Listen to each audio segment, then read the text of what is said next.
Good morning and welcome to the South Carolina Public Service Commission. It is Thursday, March 27th, 2025 at approximately 10 a.m.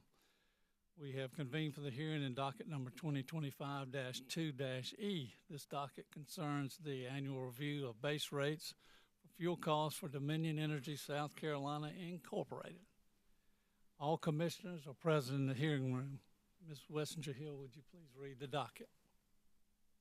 Yes, sir. Thank you, and good morning, Mr. Chairman and Commissioners, and all those who are joining the Commission today in the hearing room or either virtually. This is the proceeding in docket number 2025-2E.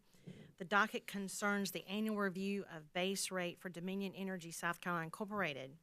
The hearing is required by South Carolina Code of Laws, annotated Title 58, Chapter 27, Section 865, to allow the commissioners and all interested parties to review the fuel purchasing policies and practices of Dominion Energy South Carolina, and for the commission to determine if any adjustment in the fuel cost recovery mechanism is necessary and reasonable as allowed by law. As part of the procedural schedule established in this docket by the Office of the Clerk of the Commission, the hearing was scheduled and noticed today by the clerk and published by Dominion Energy South Carolina as provided by the rules and procedures of the Commission. The hearing is to begin this morning at 10 a.m. on Thursday, March 27th, 2025. Mr. Chairman and other members of the Commission, the docket is in order. Thank you very much, Ms. Wessinger-Hill. We'll now take appearances from the parties, beginning with Dominion Energy of South Carolina Incorporated. Good morning, Mr. Chairman and members of the Commission. My name is Chad Burgess. With me is Elizabeth Hutton. We are in-house corporate counsel for the company. And with me today is Michael Anselmo from the law firm of McGuire Woods, who serves as our outside counsel. It's a pleasure to appear before you this morning, and we appreciate this opportunity to present the company's case. Next, the South Carolina Energy Users Committee. Mr. Chairman, I'm Scott Elliott. I represent the energy users in this docket. Welcome. And CMC Steel, South Carolina. Alex Shishis for CMC Steel. And welcome. And last but not least, Office of Regulatory Staff. Good morning, Mr. Chair, Mr. Vice Chair, and Commissioners. Chad Torrey and Claire Benge on behalf of ORS. Thank you very much. Before we begin, or before the company presents any witnesses, are there any preliminary matters we need to discuss? Mr. Chair, if I may, as I believe the Commission is aware, on March 25th, 2025, ORS filed a settlement agreement in this docket for the Commission's consideration.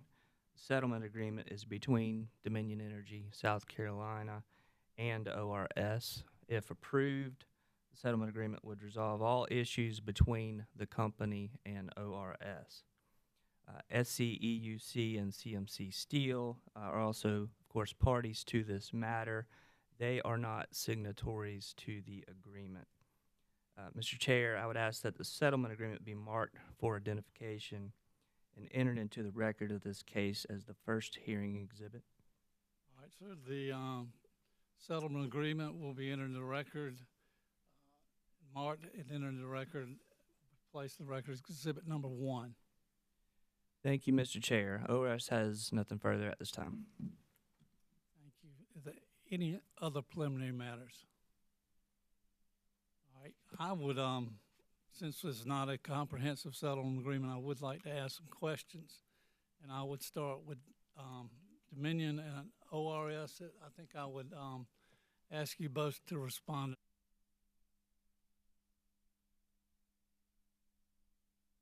Question is, did your client have opportunity to participate meaningfully in this case, including engaging in the discovery process, pre-filing testimony, and hearing testimony from customers in public night hearings? Yes, sir, we did. Right. Yes, Mr. Chair. Thank you. Did your clients participate in the settlement negotiations in good faith? Yes, sir, we did. Yes, Mr. Chair. Is your client's decision to join the agreement was reached voluntarily and was not the product of any undue influence? Yes, sir, that's correct. Yes, Mr. Chair. Thank you very much. As to the two non-signatory parties, I would do the same thing if I could and begin with SCEUC and then go to CMC Steel. Did your clients have an opportunity to participate meaningfully in this case, including engaging in the discovery process, pre-filing testimony and hearing testimony from customers at a night hearing? We had that opportunity, yes, sir, Mr. Chairman. Right. To the extent your client participated in the settlement negotiation, did your client participate in those discussions in good faith? Yes, sir. She is. Yes. Okay. Has your client had an opportunity to review the terms of the agreement? Yes, I'm sorry, you, Well, yes, sir. thought you were talking to me. All right. Does your client object to the settlement agreement or any part thereof? Yes, sir.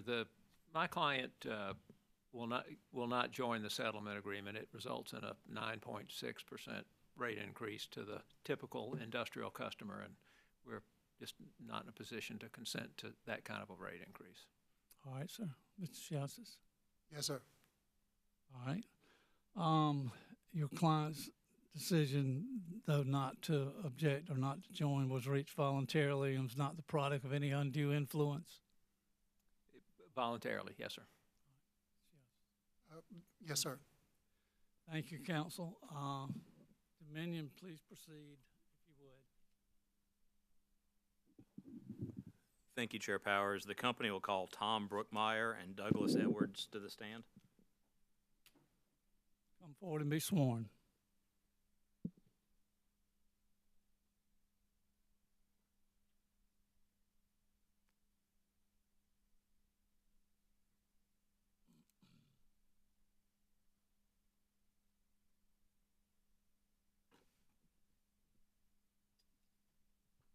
Gentlemen, if you would raise your right hands, please. Do you solemnly affirm the testimony you're about to give will be the truth, the whole truth, and nothing but the truth?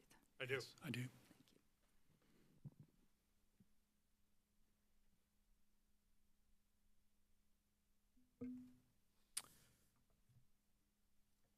Thank you. Mr. Brookmeyer, I'll start with you. Could you please state your full name for the record? Yes, my name is Tom Allen Brookmeyer, And by whom are you employed and in what capacity? Dominion Energy Services as Manager Nuclear Fuel Procurement. And did you prepare or cause to be prepared under your direction 11 pages of direct testimony pre-filed on February 13th, 2025? I did. And if I asked you all the questions contained in your pre-filed direct testimony here today, would your answers be the same? Yes, they would. Chair Powers, I move the pre-filed direct testimony of Mr. Brookmeyer be entered into the record as if given orally from the stand. Excuse me, it should be 12 pages. Excuse me, 12 pages. Okay. The 12 The- pages of Mr. Brookmeyer's direct The testimony. pre-filed direct testimony consisting of 12 pages of Mr. Brookmeyer will be entered to the record as given orally from the stand. Thank you.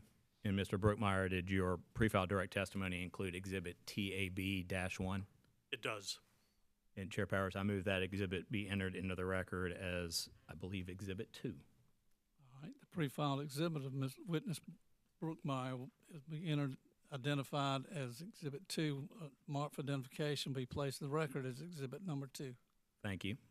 And Mr. Edwards, could you please state your full name for the record? Douglas James Edwards, Jr., And by whom are you employed and in what capacity? Dominion Energy, South Carolina, as the Director of Safety and Licensing at VC Summer Station. Thank you. And did you prepare or cause to be prepared under your direction 12 pages of direct testimony pre-filed on February 13th? I did. And do you have any corrections to your direct testimony? I do. Could you please explain those to the commission? Yes, sir. On page 5 of 12, line 9, it states currently November 5th, 2024. That date needs to be changed to November 1st, 2024. Additionally, on page 9 of 12, line 17, we would like to strike the including cleaning, testing, and inspection of all 3 steam generators. And why do you propose striking that language? Sir, we accomplished that, that maintenance activity in the previous refueling. Thank you.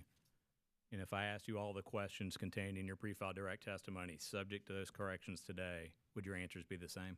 They would. Chair Powers, I move Mr. Edwards' pre-filed direct testimony as corrected today be entered into the record as given orally from the stand. The corrected pre-filed direct testimony, Mr. Edwards, will be entered into the record as if given orally from the stand. Thank you, Mr. Chair. This panel is now available for questions. very much. As far as questions, would start with South Carolina Energy Users Committee. No questions, Mr. Chair. CMC Steel, South Carolina. Office of Regulatory Staff. No questions. Commissioner questions. Commissioner Thomas. Thank you. Good morning. So, Mr. Edwards, is there any new information since you provided your direct testimony related to the VC Summer relicensing? Anything new going on? Any updates? For the subsequent license renewal, sir? Yes, sir. Absolutely. So we have finished all interactions with the Nuclear Regulatory Commission, and we anticipate the summer of this year to receive that extension with great confidence. All right, thank you.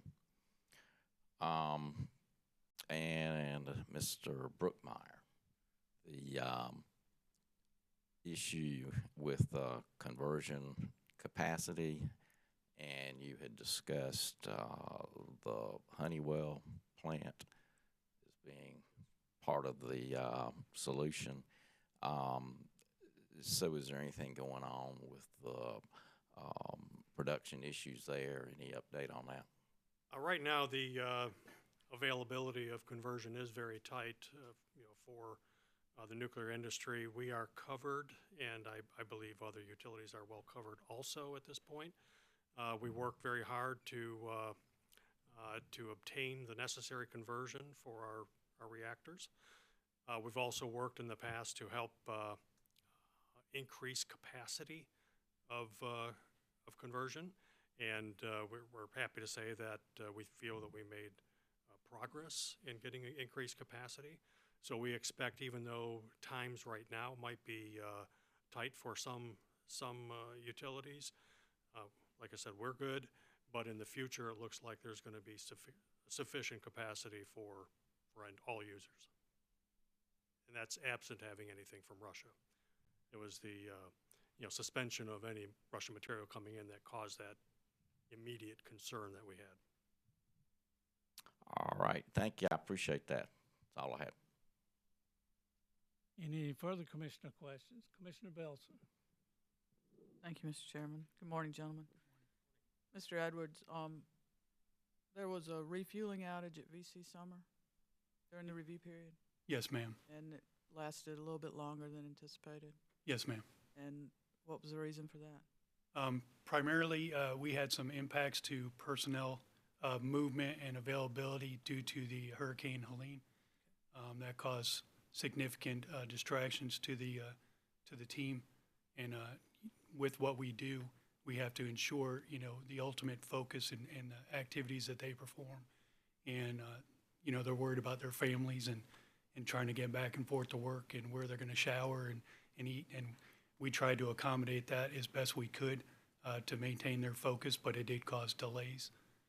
Additionally, we had some scheduling overruns on some major activities that were unpredictable in time of development. Tell me about what you mean by unpredictable. I know what unpredictable means, but can you give me examples? Right. Of So what y'all classified as unpredictable? we replaced our main transformer, and in that it wasn't a like-for-like replacement, so we had to fit that up and provide the subsequent support systems for that. And with that came some delays and just discovery as you were going through the project. And that was part of the refueling? Yes, ma'am. Okay. So when Hurricane Helene hit, was VC Summer shut down for the refueling already? We were currently in a shutdown condition. And I certainly understand only one, but I understand the personnel issues because it was an all hands on deck trying to recover. It wasn't, the outage wasn't because of damage at VC Summer caused by the hurricane, was it? No, ma'am, that was a planned refueling outage, so we were in the midst Well, I of mean the extension, No, there was no ma'am. damage No, ma'am. there that had to be repaired. There was no plant equipment damage It was suffered just the by. need to pull personnel and put them elsewhere to restore customers throughout the service territory. Yes, ma'am. Is that a fair synopsis? Yes, ma'am. Thank you very much. Thank you, Mr. Chairman. Thank you, Commissioner Belcher. Any further commissioner questions? Commissioner Williams? Thank you, Chair Powers. Good morning. Good morning. Mr. Edwards, I'm going to start with a really easy one. On page 9, I think, of your testimony, you refer to underground SW piping. What does SW stand for? So SW is service water. Apologize for that. I should have wrote that out for you. So service water is a system that supports our safety significant systems with cooling.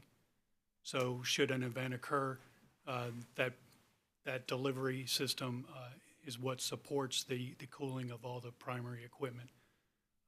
These inspections that we do for these, when we actually have to dig up and look at underground piping, those are to support or in the support of a regulatory requirement, which also accomplishes the opportunity for us to extend the life of the core or the life of the plant.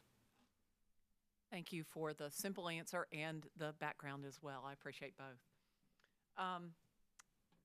In your direct testimony, you talk about maintenance activities and inspections conducted during the review period. Could you elaborate on what the emergency generator system, what that is, what that does? So we have 2 emergency diesel generators that are our primary. We have like three pieces of equipment that are the most important piece of equipment in a nuclear plant. And what we're looking for is we have safety systems that support shutting the plant down in emergency.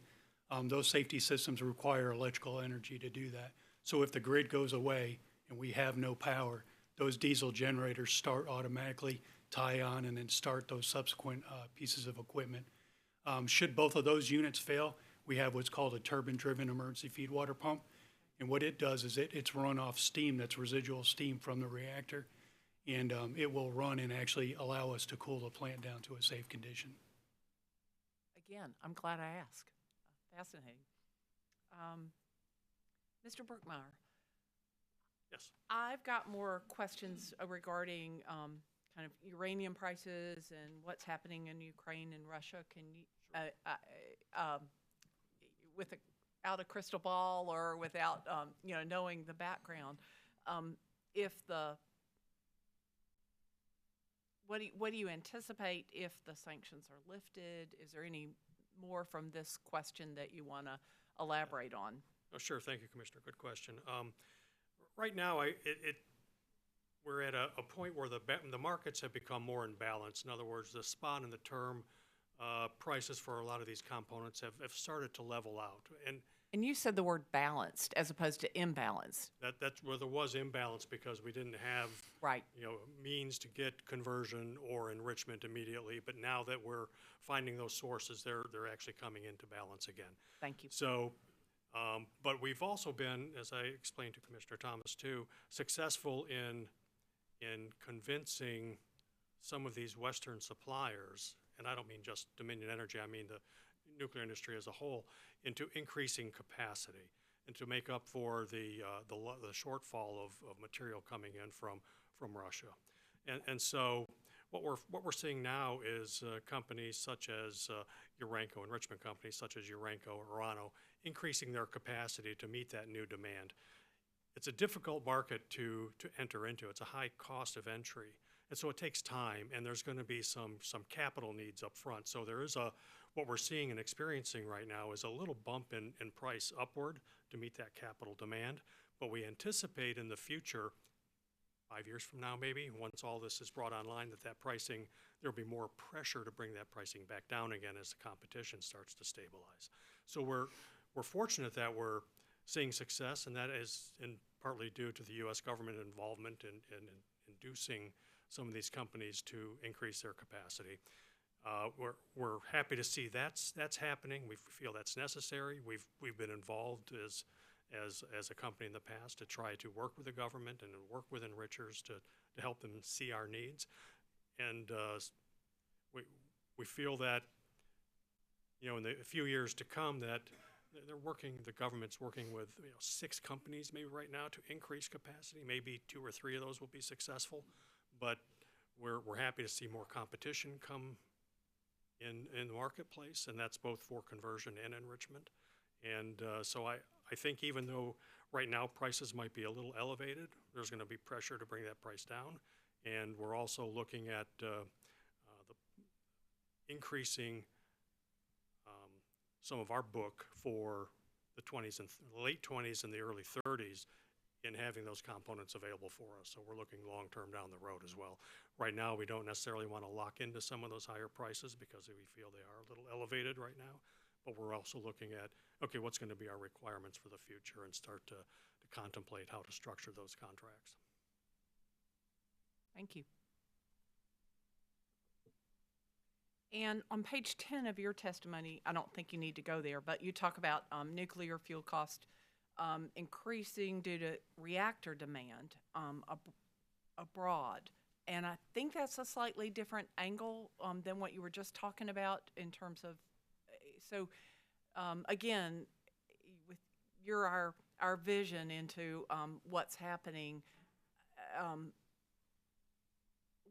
where are the new reactors being developed to the extent that you know? Well, in the U.S., we have some of our utility neighbors to the south, at Southern Company, who've brought 2 new reactors online. And so that's partially that new reactor demand. It's small in comparison to the entire U.S., but it's still new demand. But we're also seeing that, with the load growth that we're having, especially in the Virginia side, that there's the possibility that there could be new reactors to help meet that demand. We haven't seen those come to fruition yet, but it's a possibility. And so looking for the future, if some of this new reactor demand comes into place, there's going to be more demand on obviously the enrichment and those uranium components. And so that would have some pressure to lift those prices. So yes, we're seeing the price lift not just because of Russian and Ukrainian situation. That's one thing, and that's kind of stabilized right now, but also looking further down the road that, there could be more demand just because of more generation.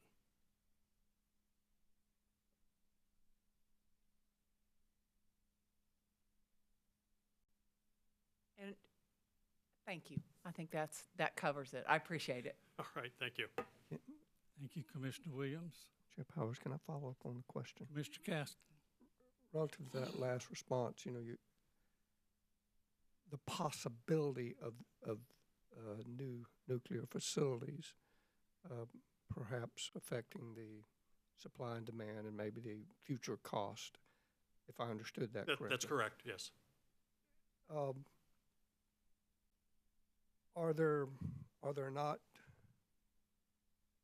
some shuttered nuclear facilities northeast and other places that are being considered or in the process of being reconstituted or reopened? There are, and one would be in Pennsylvania, then we have another one in Michigan, possibly in Iowa. So, and these have been recently shuttered units, so they're not dismantled, so to speak. And so it's possible to bring those back with the appropriate licensing parameters instead of physical modifications, or at least significant physical modifications. So yes, new reactor demand could come as a result of re-energizing the shuttered units. But if there's more domestic production or more production in perhaps friendlier places in the world, Dominion anticipates cost leveling off. Right, and we've got, I'll say, quite a few mines also that are inactive. And so finding the uranium is not going to be a significant effort. It's going to be there. It's just a matter of whether or not those mines come back into production and when they come into production and the cost of that production. So we've got we feel that even though the demand may increase, certainly there's going to be some upward pressure in price, but there's also going to be competition for that demand as well that'll help to even and stabilize that price. All righty. Thank you. Thank you, Commissioner Caston. Mr. Brookmeyer, I'm going to take a shot at you. Is that Sure. Yes, sir. okay? On page 10, lines 7 and 8, you talk about different reasons for an increase, and one of them you said increase because of regulatory requirements. Could you explain that? Just a moment here. I just said line 10. No, it's page 10, lines 7 and 8. Excuse me.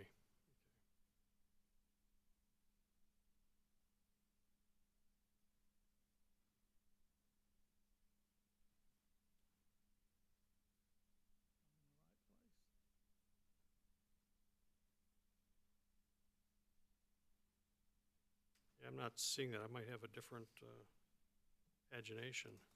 But anyway, I'm sorry, what was your question? Since I wrote it, I probably, It says costs will continue to increase due to regulatory requirements and then other factors, reduced competition, new demand, et cetera. But my question is, can you explain what you mean by the cost increase due to regulatory requirements? yeah, regulatory requirements are going to impact mine production just because of the new demands on uranium mining. There's also regulatory requirements for operating the plants, from the NRC. And, these are new and different regulations that come in that we have to abide by. And so those costs may help, or I shouldn't say help, but those would go to the overall cost of operating the plants.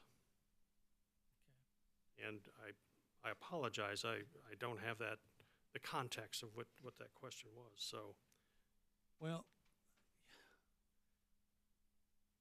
I feel like I'm revisiting something, and I don't think you need a crystal ball. We've talked before about continued price increases, and here we are.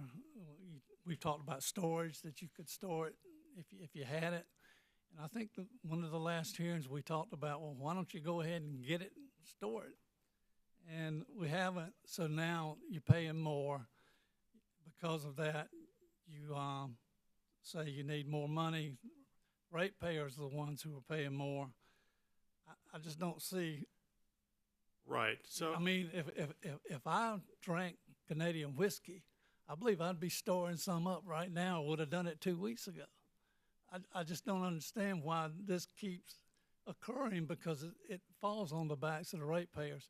That's where the words reasonable and prudent come to me as far as a problem, in that you know it's going up. You know the world's uncertain. Why aren't we avoiding these extra costs that keep coming back, and it's more and more and more? Yeah, and I think the way to answer that would be we do store it. We do buy it in advance at prices. Now, but we have to replace it in time, and it's those replacement costs when the uranium comes up in the future that we're going to have to buy and replace at higher costs. But right now, we do have inventory which is below market, and we're using that inventory. Okay, then if you've got inventory and it costs less, then why is there an increase based upon Well, cost? what we're saying here in this testimony is that we expect prices in the future to be higher. We're not going out right now to buy that because it is at a high price. But we're feeding off of our inventory that we have in storage. So you say the price in the future is going to be lower? Compared to where the spot prices are right now, we feel that they will be lower than where they are right now. They may not go to the base price of what our inventory is, because they will be going up. But we're trying to find the right opportunity to when to buy that uranium on the term basis.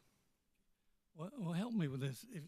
If you call this just a bump and you've got inventory and you can wait until the bump's over to buy, I don't understand the price increase, or why there's a increase to ratepayers. I don't understand. I don't know for certain, but I don't think the nuclear fuel cost of that is increasing in price.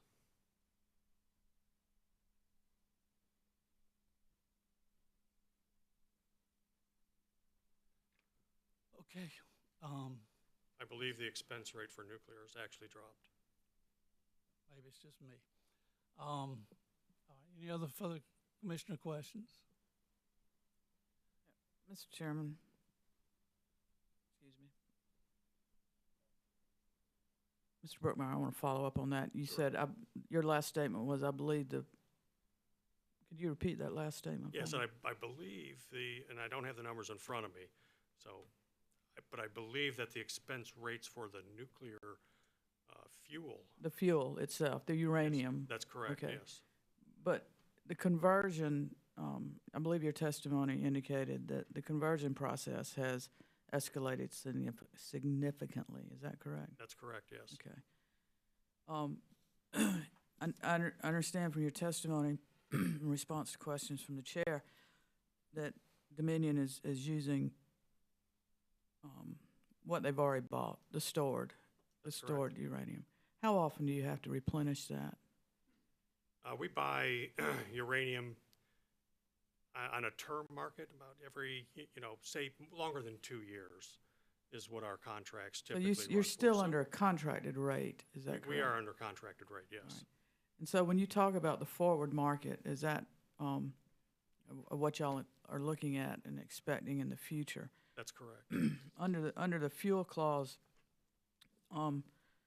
is it not the case that the fuel costs are what was spent during the review period as well as what is anticipated for the next year? That's what's being recovered? Yes. Does that sound correct? That sounds correct. Okay. And so with that requirement, and I understand you're not a lawyer, congratulations on that fact, the company has to provide information to the commission as to what the next year prices look like. Would that be a fair statement? I believe that's correct, yes. All right. And with regard to the forward looking or the future looking, is that the reason that your testimony is speaking to what y'all anticipate happening in the future? And when I say y'all, I'm talking about Dominion. Yeah, I understand. Yes, in part, but it's also trying to give the perspective of what we see is happening in the future with uranium price. It's not just related to Dominion Energy South Carolina's pricing, but just in general what we see as the landscape going forward. Well, if you've got a crystal ball on that, there are a lot of people in Washington you may need to share that with. So. True. And elsewhere, but thank you very much. Appreciate it. Thank you, Mr. Chairman. Thank you, Commissioner Belson. One more question. Do you see the conversion prices or the enrichment prices coming down? They've gone up too, have they not? They have gone up, and I believe that once there's more capacity for conversion in the Western world, that those prices will abate some. Same with enrichment. Right now, we're looking at having new enrichment capacity. As I mentioned, it's expensive to build, and so we're supporting new capacity to some extent. What we feel is our share, but also there's existing capacity that's being mingled in with lower prices, and so that's how they're trying to get us to buy into longer term. And we're saying we're only going to go so much in term while these prices are high. We'll support new capacity. Do you think tariffs have any effect on your pricing? It's hard to say, but it could. Yes, if there are European tariffs, that could be impactful, and we just don't know what that looks like yet. All right, so thank you very much. Any redirect? No redirect. Thank you very much. Thank you, gentlemen. You may step down.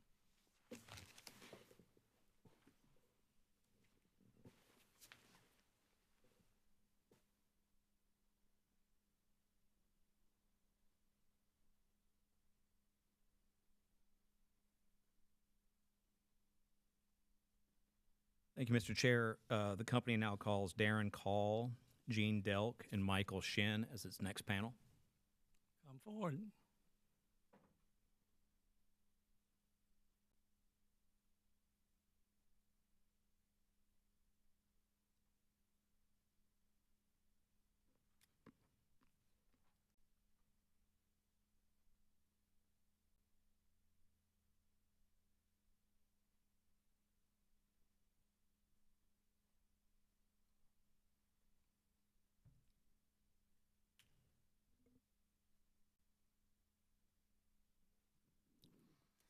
Gentlemen, if you would raise your right hands, please. Do you solemnly affirm the testimony you're about to give will be the truth, the whole truth, and nothing but the truth?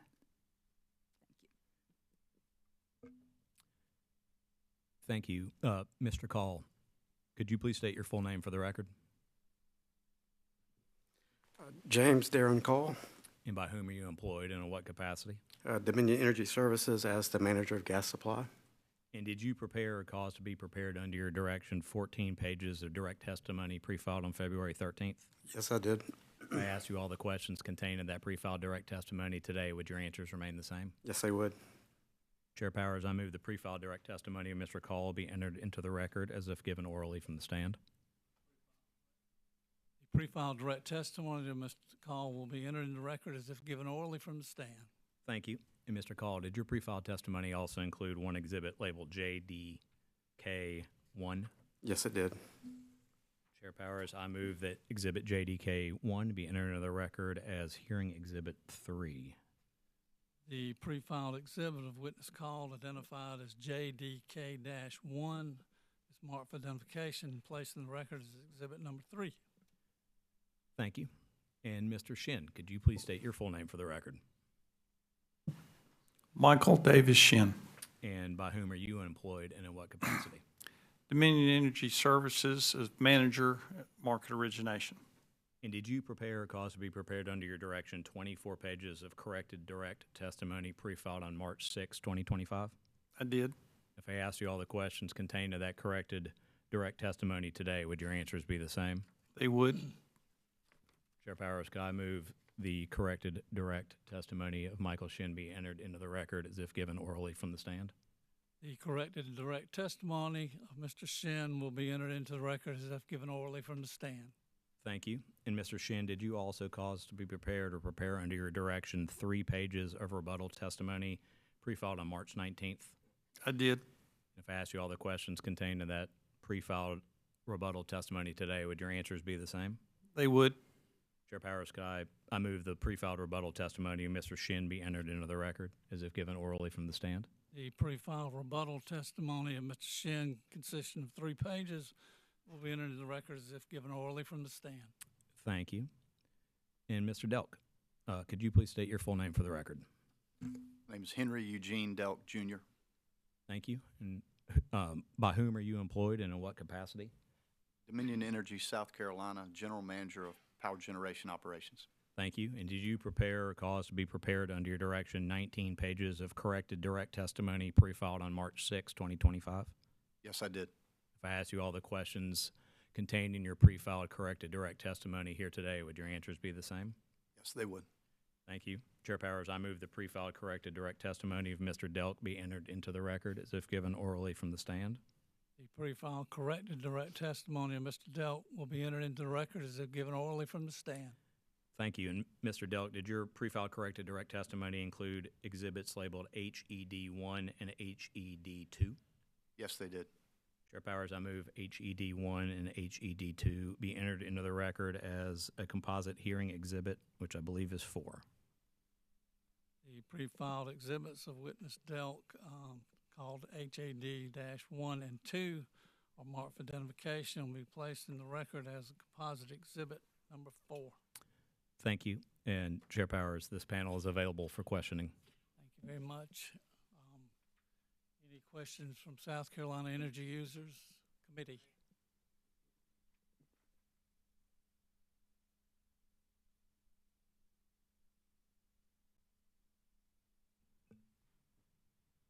At some point, I'm going to need the Elmo, and it may be set up, but I may need a tutorial.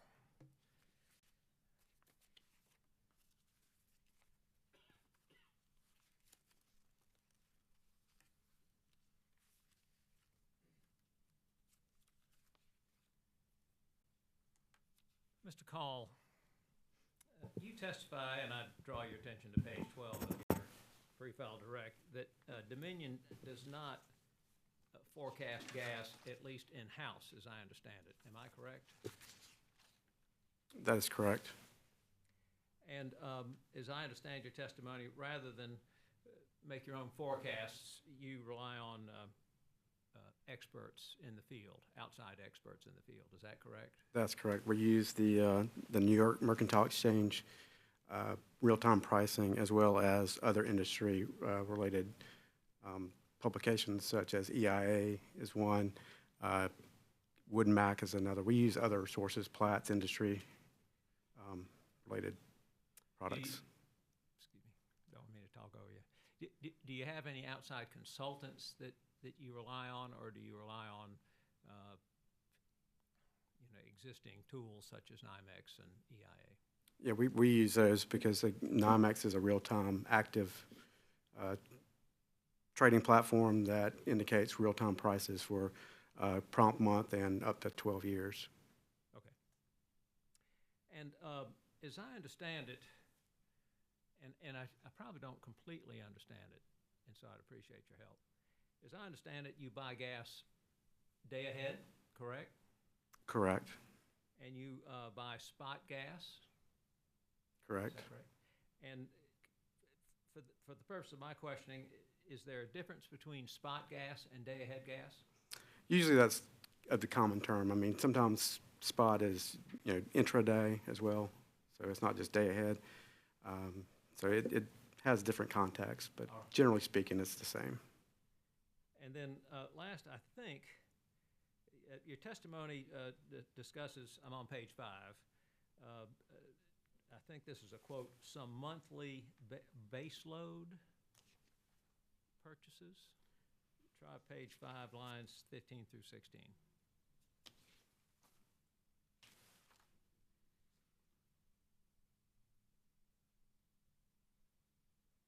Correct. What is that? What is monthly base load? So monthly base load usually means that when we're in discussions with the Economic Resource Commitment Group, they may in turn decide to, what we call the base load is just buy every day gas volumes. So take, for example, 10,000 decatherms. They may want to just buy that across the month. And monthly pricing refers to there's each month there's prices are traded for the next month. And there's usually in a 3-day window, there's an average of fixed prices that are calculated to present what that next month's price is going to be. So that price for the month, that 10,000 decatherms in that example, would be fixed at that first of the month, what we call first of the month index price, which is based off of the weighting of those 3 or 4 or 5 days prior to the end of the month close. All right, so help me understand. So if the department that, I didn't catch your acronym, but if the department within Dominion that schedules gas purchase, I suppose, decides they want to do some baseload, monthly baseload purchases, you would be able to date, say, the last day of the preceding month, buy 30 or 31 days of a certain amount of gas at a set price for the whole month? It would be 3 days before, but yeah, that's correct. Okay. I don't listen very fast anymore. What was the acronym you used for the Dominion department that I think schedules the gas purchases? Well, the Economic Resource Commitment Group. Okay. That group has oversight of all the Dominion units, and so they look at all the vast fuels that are available for generation, and then they make that determination as to which fuel source to use based on economics, price, and availability, reliability, and those things. And then would it be fair to say your department executes on that? That's correct. And then last, I think the term you used was short-term purchases. And again, I'm on page 5, line 11. What are short-term purchases? So generally, short-term purchases are kind of like seasonal in nature, so to speak. So like we have a winter, what we call a winter and a summer season. Our winter season we call is November through March. And then our summer season is usually tagged as April through October. So short-term means that you're not buying on an annual basis, so you're usually buying on some shorter term than less than a year. Maybe greater than a month, but less than a year. And so Dominion makes purchases up to a year for gas? I mean, we could do that. It just depends on what, again, the Economic Resource Commitment Group that's looking at the various fuel sources. I mean, if they make that determination, then we certainly could do that. Okay. Do they frequently recommend that? They have in the past. I mean, Did they do it in this particular test year? I'd have to go back and double check. But. Now, if whether they were day ahead, spot, base load, or short term, would you buy it? Do you buy it through the NYMEX? We buy it through suppliers, producers, marketers that are in the locations that we have our capacity. Okay. Now,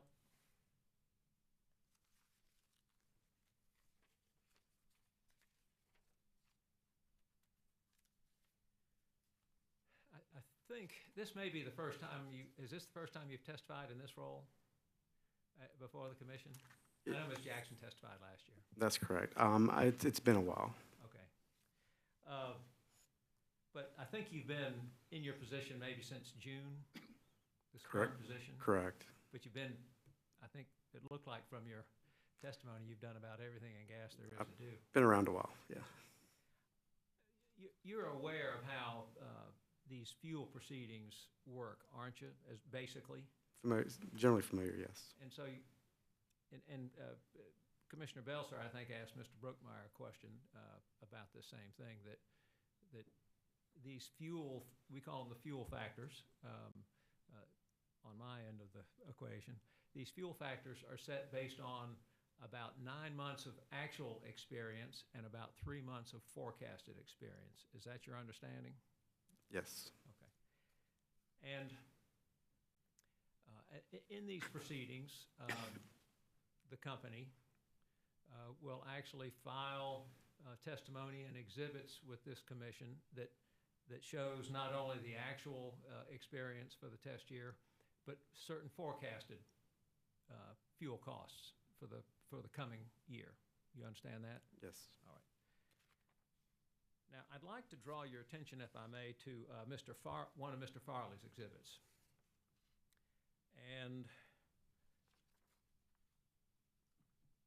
all right, ladies, is this any more complicated than setting it down here on the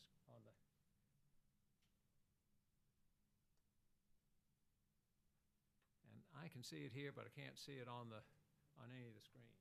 Can you see it right in front of you, Mr. Farley? I can see it, but it's not. It needs to be bigger. Can I do any better, ladies, to bring that into focus? Because I can show Mr. Farley a copy, if the old-fashioned way. This is I'm going to show the witness Mr. Farley's Exhibit 1, page 1 of 2, Mr. Chairman.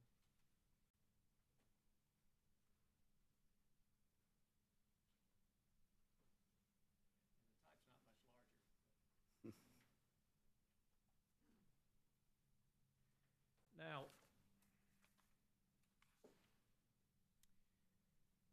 do you recognize that as a compilation done by Mr. Farley of the various fuel costs and expenses for the what I call the test year?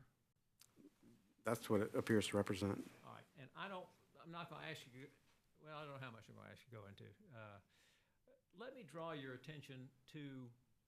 I don't have mine in front of me, so I'm kind of doing this from memory. Let me draw your attention to the bottom line, and in particular, the unrecovered fuel balance for December 31, 2024. That'd be on the bottom line about in the middle of the page. You see that? Yes, I do. All right. And am I correct from memory to ask that number is about $36 million? Yes. All right. Now, let me draw your attention, if I may, to the actual experience for the month of January 2025. Do you see that? I do. Now, do you see that from December 31 to January 31 of 2025, the under-recovered balance went from about $36 million to about $80 million? I see that. And if my math is correct, it was a bump of about $44 million just for January alone. That appears to be the number. All right. Now, what I'd like to ask you is this. Can you explain why that under recovery for the month of January was so large? Sure. So in the month of January by itself, if you go back and look at some of the weather history, we had about, well, actually on record, it was the coldest January since 1988, and I think it ranks in the top 10 since 1948. So with those numbers, we had increased usage, and we also had on the interstate pipelines with the cold weather, the cold duration that really started on the pipelines. We had operational flow orders starting on January 2nd that did not end until January 27th. So we had about 25 days of extreme operating conditions on the interstate pipelines. So when you have those operational flow orders, what happened in that situation, you have extremely high gas demand to fulfill those cold days. And in that, again, it's kind of boils down to pure economics of supply and demand. So with that, with the demand going up, the supply is not there, or not there, but the supply is limited because there's so much demand on the system, and that's why the operational orders are in effect. That it's just a natural progression of increase in prices. All right, and so do you recall in the month of January 2025 whether you purchased your gas day ahead, spot, base load, monthly base load, or short term? Based on my recollection and working with the Economic Resource Commitment Group and their outlook, most of our purchases were day-ahead purchases or intraday purchases. All right, and so considering now, let's back up to the month of December of 2024. I'll ask you the same question. Do you recall whether the gas you bought in December of 2024 was day-ahead, spot, base load, or short? So for December, it was probably mostly day-ahead and intraday. I do note that around December 18th, when we were all looking at our forecast, if you go look at the EIA forecast, at that time, it was forecasting that January was going to be a much warmer than normal January, too. Well, and on December 18th, could Dominion not have bought some part or all of its anticipated gas needs based on the December 18th prices? Well, again, the Economic Resource Commitment Group they have the vast array they look across the spectrum of all the generation facilities. So we're not necessarily directly involved in that decision process, but that's what they're looking at. They're making decisions based on what they know at the time. I understand, but the question is, could Dominion, as a matter of fact, have purchased this January gas or some part of it on December 18th when January prices were looking better than they turned out to be? Well, Monday morning quarterbacking, I mean, that's an easy way to do that, but at what we knew at the time, that's the way that the Economic Resource Commitment Group was seeing the forecast out there. Well, I kind of infer, Mr. Call, that your answer is yes, but you're trying to avoid saying it. Is that a correct statement? I mean, knowing what the company knew at the time, I think that's the way, I can't speak for the Economic Resource Commitment Group. I don't see everything that they have in front of them. But who would have bought the gas? Your department? Yes, if we were directed to, we'd have made those purchases. Okay, good. Thank you. Now,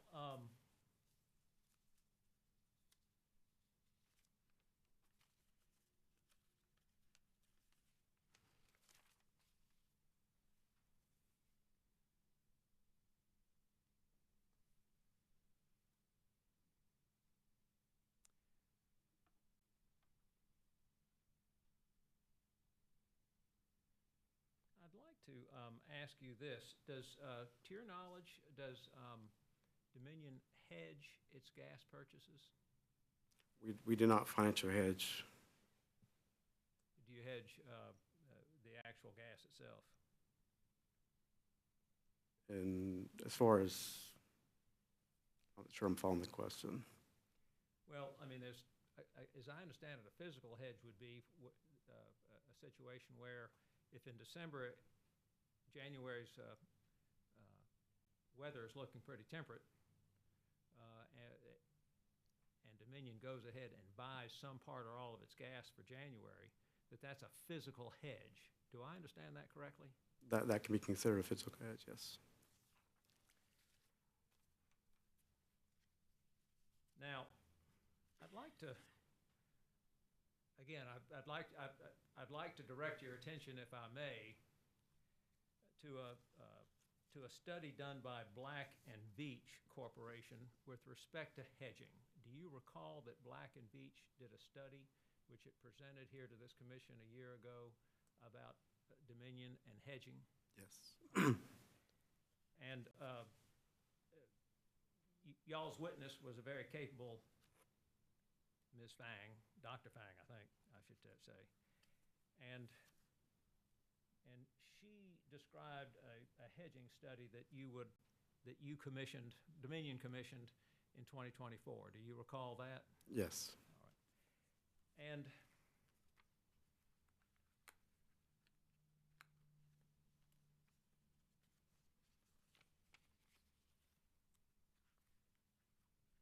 I'm going to ask you a couple of questions about that, but they'll be easy.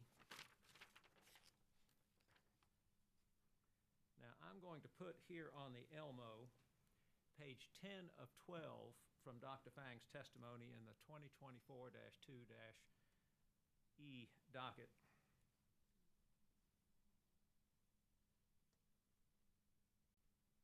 And can you see that? I can. Okay. And I'd like to draw your attention to line 2. Scott, can you hang on a second? No, there you go. Draw your attention to line 2, and let me try to read this for you. And my question is, when I finish reading it, have I read this correctly? Bullet. The company.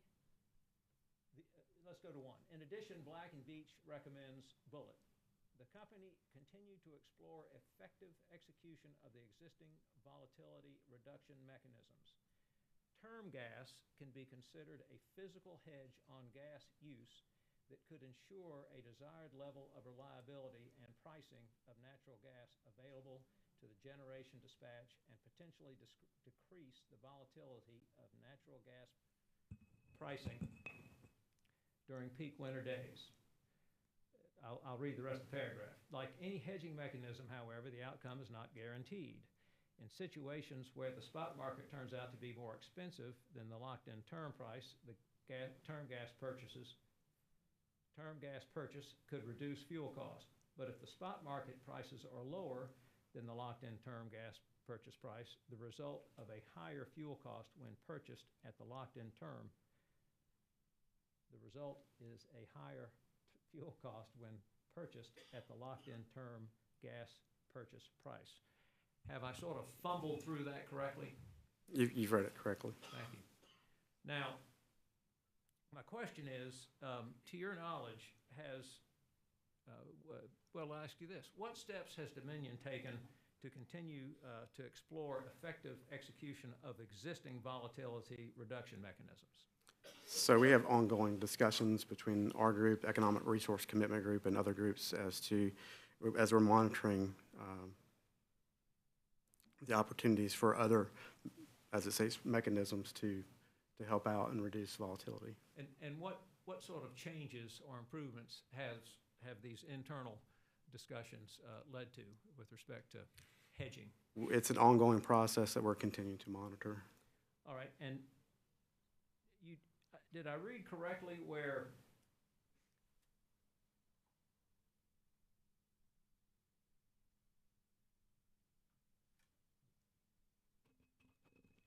did I read correctly where Dr. Fang testified term gas can be considered a physical hedge on gas use that could ensure a desired level of reliability and pricing of natural gas available to generation, dispatch, and potentially decrease the volatility of natural gas pricing during peak winter days?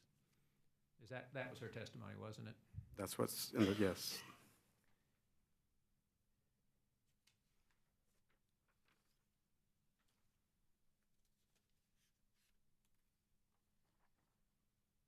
if I may, Mr. Call, I'd like to publish just one more excerpt from Dr. Fang's testimony. And I draw the Commission's attention to page 11 of 12 of Dr. Fang's testimony in docket number 2024-2-E. And Mr. Call, let me draw your attention, if I may, to line 3 of page 11, and I'll read through line 10. The cost and benefits of implementing a financial hedging program should be more carefully explored and assessed. While I am not recommending the company directly implement a natural gas financial hedging system, there could be benefits from implementing such a program at some point in the future. It is important for stakeholders to understand, however, there are costs and risks associated with any financial hedging program, and there could be unfavorable outcomes from any financial hedging strategies. Did I read that correctly? Yes, you did. All right. To your knowledge, has Dominion explored and assessed the costs and benefits of implementing a financial hedging program since 2024? So we've relied on Dr. Fang's documents, her production of her recommendations of the hedging program. And in that hedging program, what it showed that over a course of time, that the ones that they did provided the research on, that almost all of those utilities that had financial hedging programs in place had financial losses that added cost to the ratepayers. There was no net benefit to over a period of time to customers. It resulted in negative outcomes for ratepayers. Well, but that's not the only consideration, is it, Mr. Call? Well, part of a financial hedging program is rate stability. And so, but you got to factor in too, there's additional costs to run that program. So then you add additional costs on top of the cost of gas itself. So there's, it's increasing cost to the ratepayer. Well, Mr. Call, you could understand why rate stability would be important, certainly to your industrial customers, couldn't you? Yes.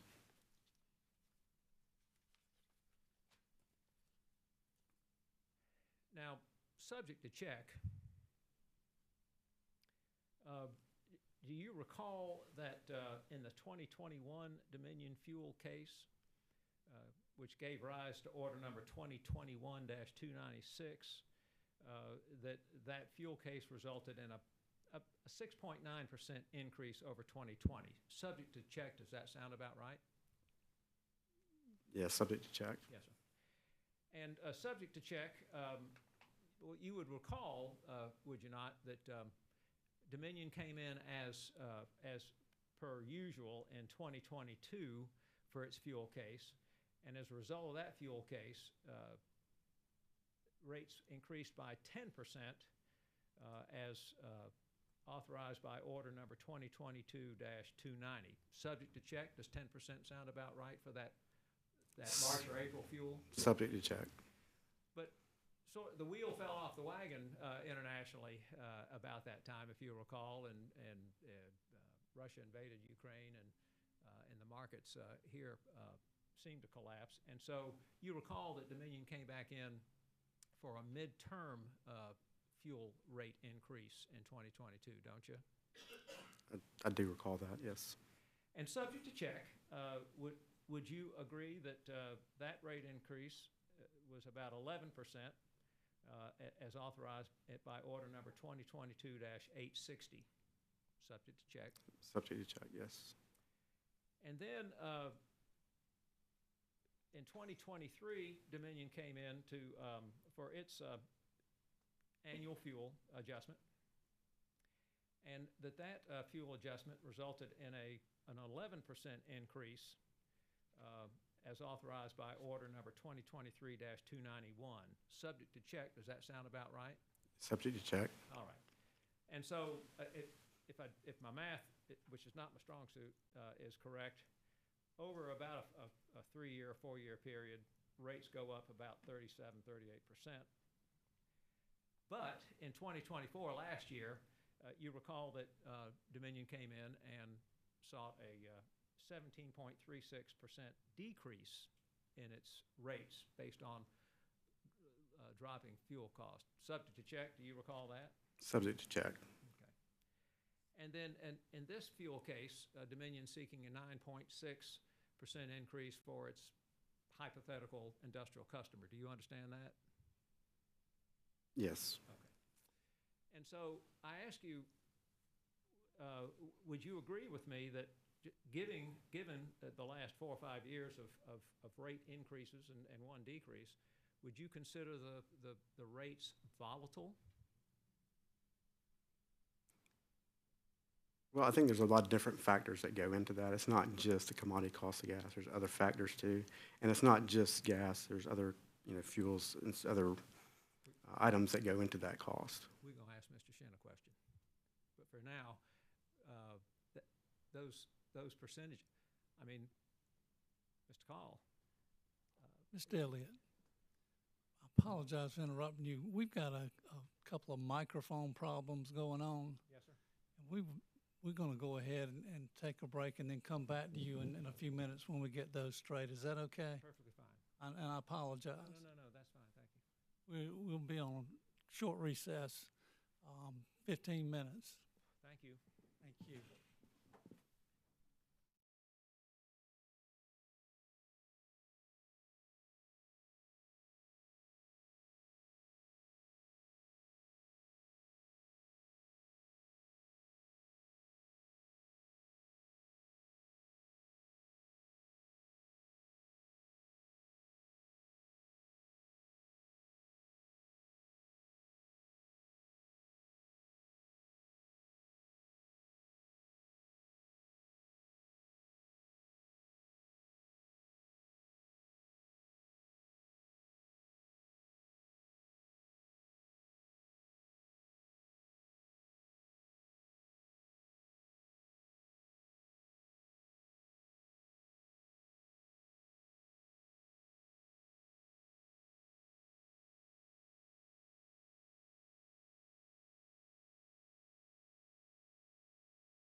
Test 1, 2, 3.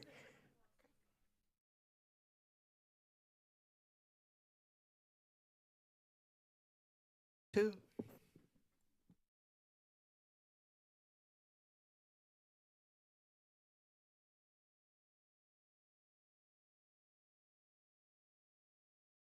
Test 1, 2.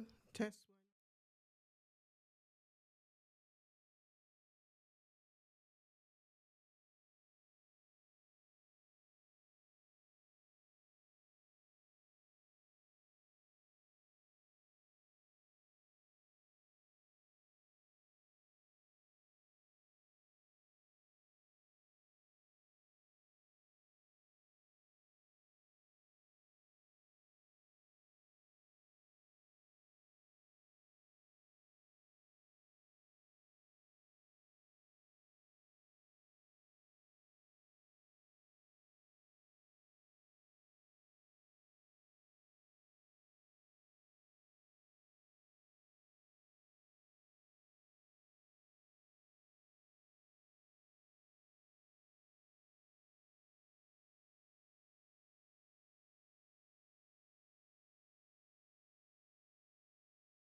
Morning, we're back on the docket number 2025-2-E, cross-examination by Mr. Elliott.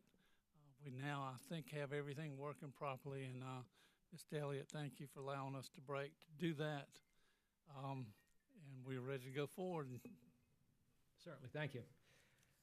Mr. Call, really just a few more, I think. Sure.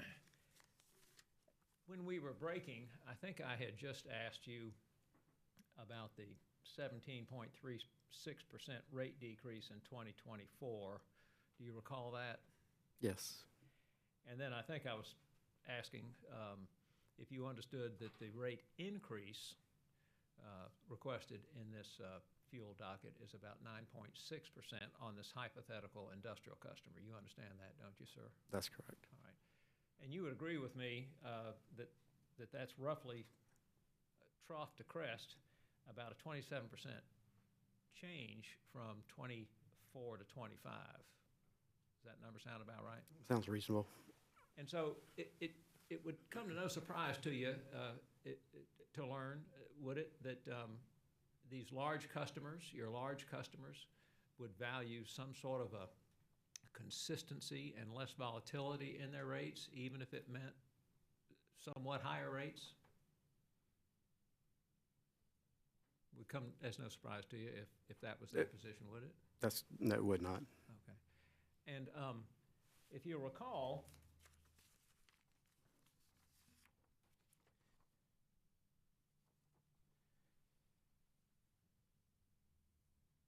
Dr. Fang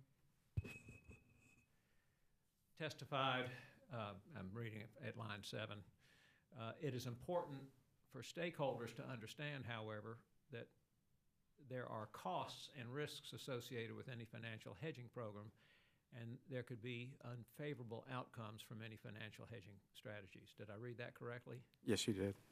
And I would ask you then, has Dominion offered or to schedule or scheduled any discussions with the stakeholders Dr. Fang refers to in her testimony to discuss physical or financial hedging? We've had internal discussions. But have you reached out to your customers?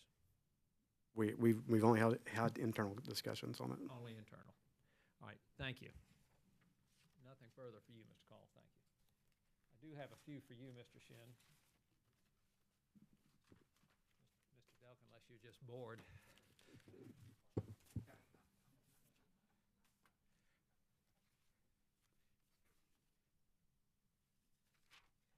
Mr. Shin, let me draw your attention, please, to page 5 of your testimony.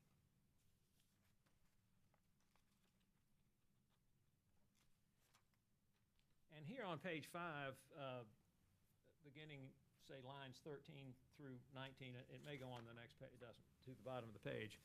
You testify about coal purchasing. Do you recall that? Yes.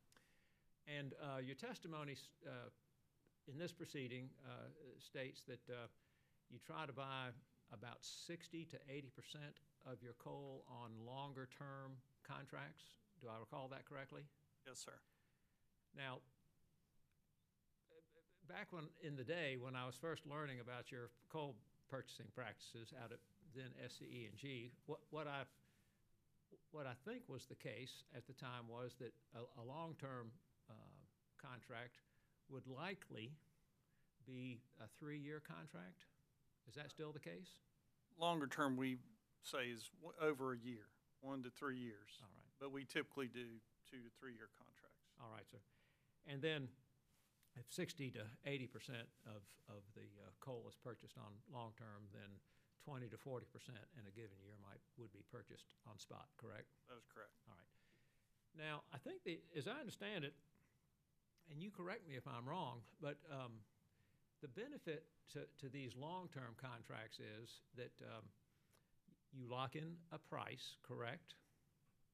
Correct.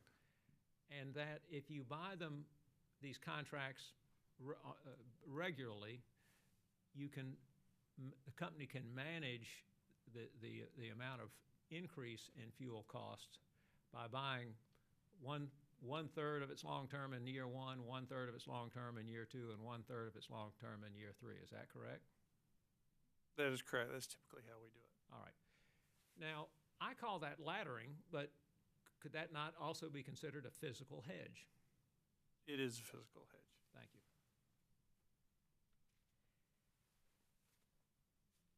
And so what the company feels, what the company believes is, the company policy is, that in buying these long-term contracts, the rates might actually be a little higher than you might be able to buy on the spot.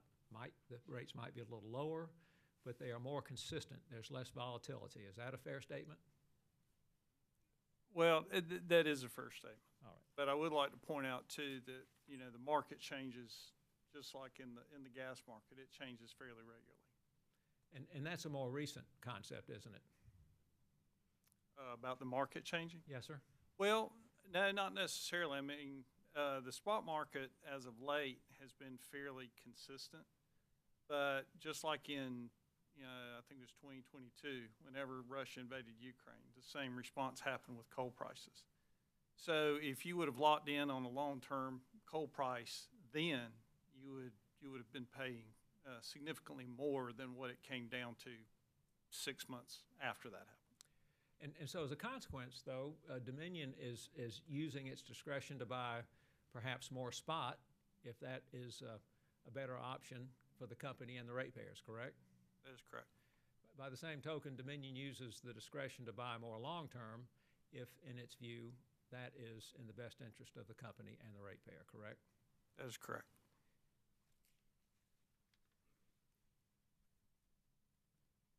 And it would frankly seem as though that you do a nice job of laddering or hedging because it looks to me from your testimony, page 7, lines 17 through 20, your 2024 prices are $102.98 a ton. The 25 prices are $109.90 a ton, and 2026 $111.91 a ton. That seems to be fairly static, if you will. Would you agree? I do, but that is projected. So especially for 2026. So depending on whatever the market price is at that time, it'll impact that. And again, you have the discretion to either buy on the spot or buy long term, whichever is in the best interest of the company and the ratepayer. Well, that is true, but you know, it's important to realize, although you get into a higher market and you use that discretion not to purchase long term at that time, eventually you're going to be forced to do something, and it might be to buy long term at a higher price. And the commission will make a prudency determination in 2026 or 2027. Yep. Good. Thank you very much, Mr. Shin. I don't have any further questions of this panel. Thank you, Mr. Elliott.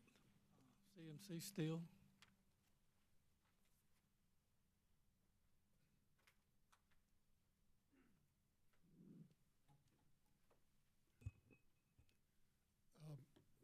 Couple of questions for Mr. Call. In your testimony, I think I recall you saying, I wanted you to confirm, did you testify that the Dominion doesn't engage in any hedging at all? Any financial hedging. Any financial hedging? All right. I mean, I just would like a clarification because Mr. Shin testified about some sort of hedging. I believe Mr. Elliott referred to it as laddering. Could you explain that? I'm not familiar with that term. Go ahead. Now, on the coal side of it, and that's a practice that we've done for many years. And the coal business, I'll speak for the coal business, a lot of those longer-term contracts, a lot of coal suppliers, especially now, need those longer-term contracts in order to obtain financing in the markets. So if they can usually take those contracts with a utility because of the credit metrics of a utility versus some other types of their customers, then you know they can get long-term financing from banks. Thank you. Mr. Call, regarding your the approach to purchasing gas. Would a more diverse approach, I guess you'd say taking a portfolio approach to purchasing, might that have some value? Again, we work through our economic resource commitment group, and again, they look across all the different fuel sources that are available to the company, and they kind of make those determinations as to which sources and timing and that sort of those things to determine what kind of products they want to buy or when they want to buy it. All right. In your testimony, you mentioned something about that there was a cost associated with hedging, presumably staff time or expertise. Financial hedging, usually you go through a broker. There's broker costs. There's usually some kind of plan that you have to usually have a financial hedging program, and within that program, there's administrative costs to administer the program. There might be software costs. There's additional costs that go into administering a financial hedging program. Okay. Do those costs, I mean, do they have the potential to make hedging cost prohibitive? It's just an added cost to performing that function. Okay. Well, with regard to the added cost, I mean, if you assume that the amount of fuel that you're hedged versus what you haven't hedged is about equal, do you have any idea of what the added cost of hedging would be? I don't have anything at this time. Okay. All right. Thank you. Thank you, sir. ORS, any questions? No questions. Mr. Shin, before we get to commissioner questions, can you turn to page 13 of 24 of your testimony?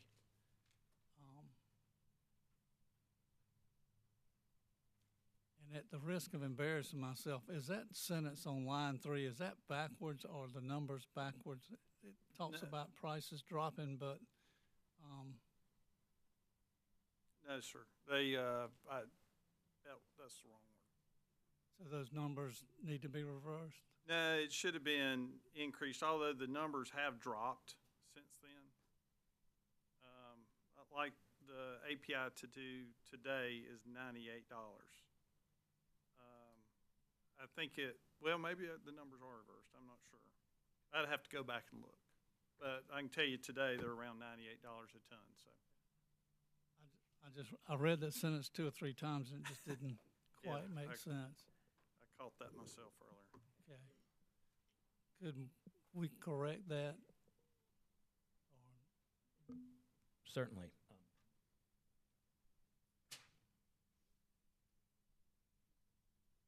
Mr. Shin, on page 13, line 3 and 4, can you explain to the commission a correction that is needed to your testimony?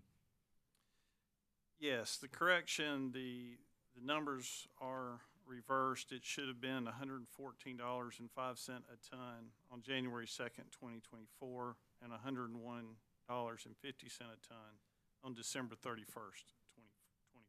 Thank you, and that's in the question regarding international coal markets. That is correct. Did the company purchase any international coal during the review period? No, we did not. Thank you very much. Commissioner questions, Commissioner Belser. Thank you, Mr. Chairman. Good morning, gentlemen. Mr. Shin, I know that there's a settlement agreement, but I'm a little concerned about the timing of the payment regarding the limestone. Limestone? The lime. Limestone. My reading is that the lime was delivered in February of 22 and then made through July of 2023, but wasn't either paid for or reflected on Dominion's books until September 2024. And that gap concerns me. Can you explain why that happened? Yes, ma'am. That really was in relation to, I think it was about 16 shipments out of over 1,000.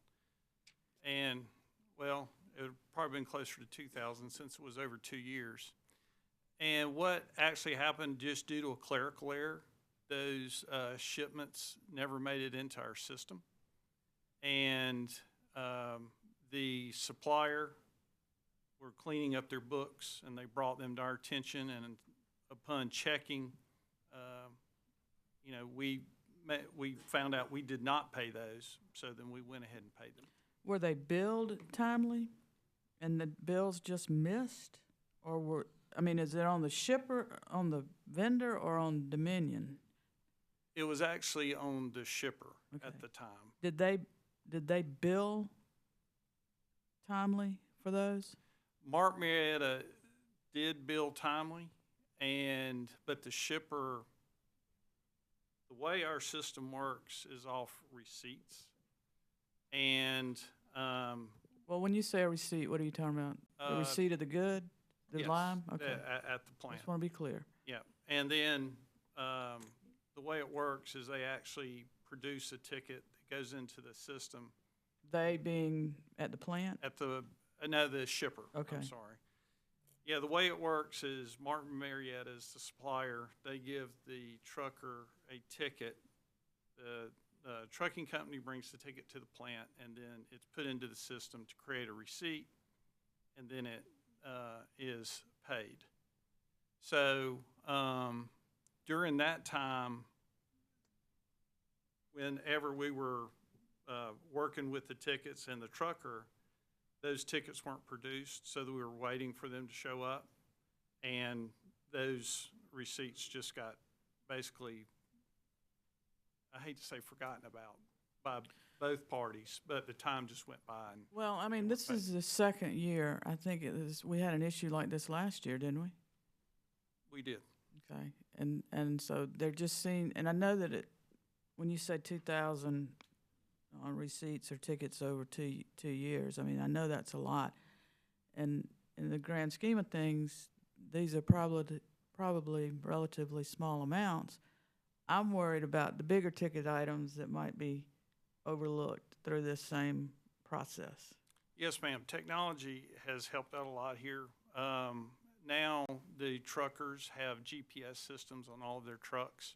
So when we ever do have an issue with anything receipt-wise, they can produce where their trucks were at any given time on any given day. So if there's an issue with that, to one of our plants is taken care of. Now, the other plant that takes this particular product, it's an electronic system. And we're evaluating adding that same system to the other plant. Okay. So they would be consistent. Do you think that it's caught up now and that there are no more outstanding tickets? 'Cause yes, ma'am. I don't know where I'm going to be next year, but I really don't want to see this issue again. Yes, ma'am. We'll take care of it. Thank you. Thank you, Mr. Chairman. Commissioner Bellis, any further, Commissioner Cass? Thank you. And probably Mr. Call, I think Mr. Elliott was asking or talking to you about Black and Veatch study, and I was trying to follow along because I didn't have the study, and I couldn't see the last page, and I'm not sure that was the right page anyway, but I think he referenced a recommendation in that study relative to the company working with stakeholders, or in this case, I think big gas users. I think that's what I understood the question to be, and he asked if Dominion had done that. Did I catch that right? I believe so, yes, sir. And as I recall, your answer was We've do kept- that internally, but not, okay. Yes, sir. I guess with that loaded question coming from them, do you think Dominion would consider that or think about that, or is any merit to that? It's something that we could maybe consider, yeah. And if I understood it correctly, it seemed to be more in terms of, and I don't know whether this process would help that or not. I don't know, but it seemed to be geared more toward maybe the ability of having more lead time, upfront information, or whatever, just for planning purposes. I'm not really sure, but Yeah, I do know Dr. Feng's ultimate recommendation was that the company keep continuing its current practice.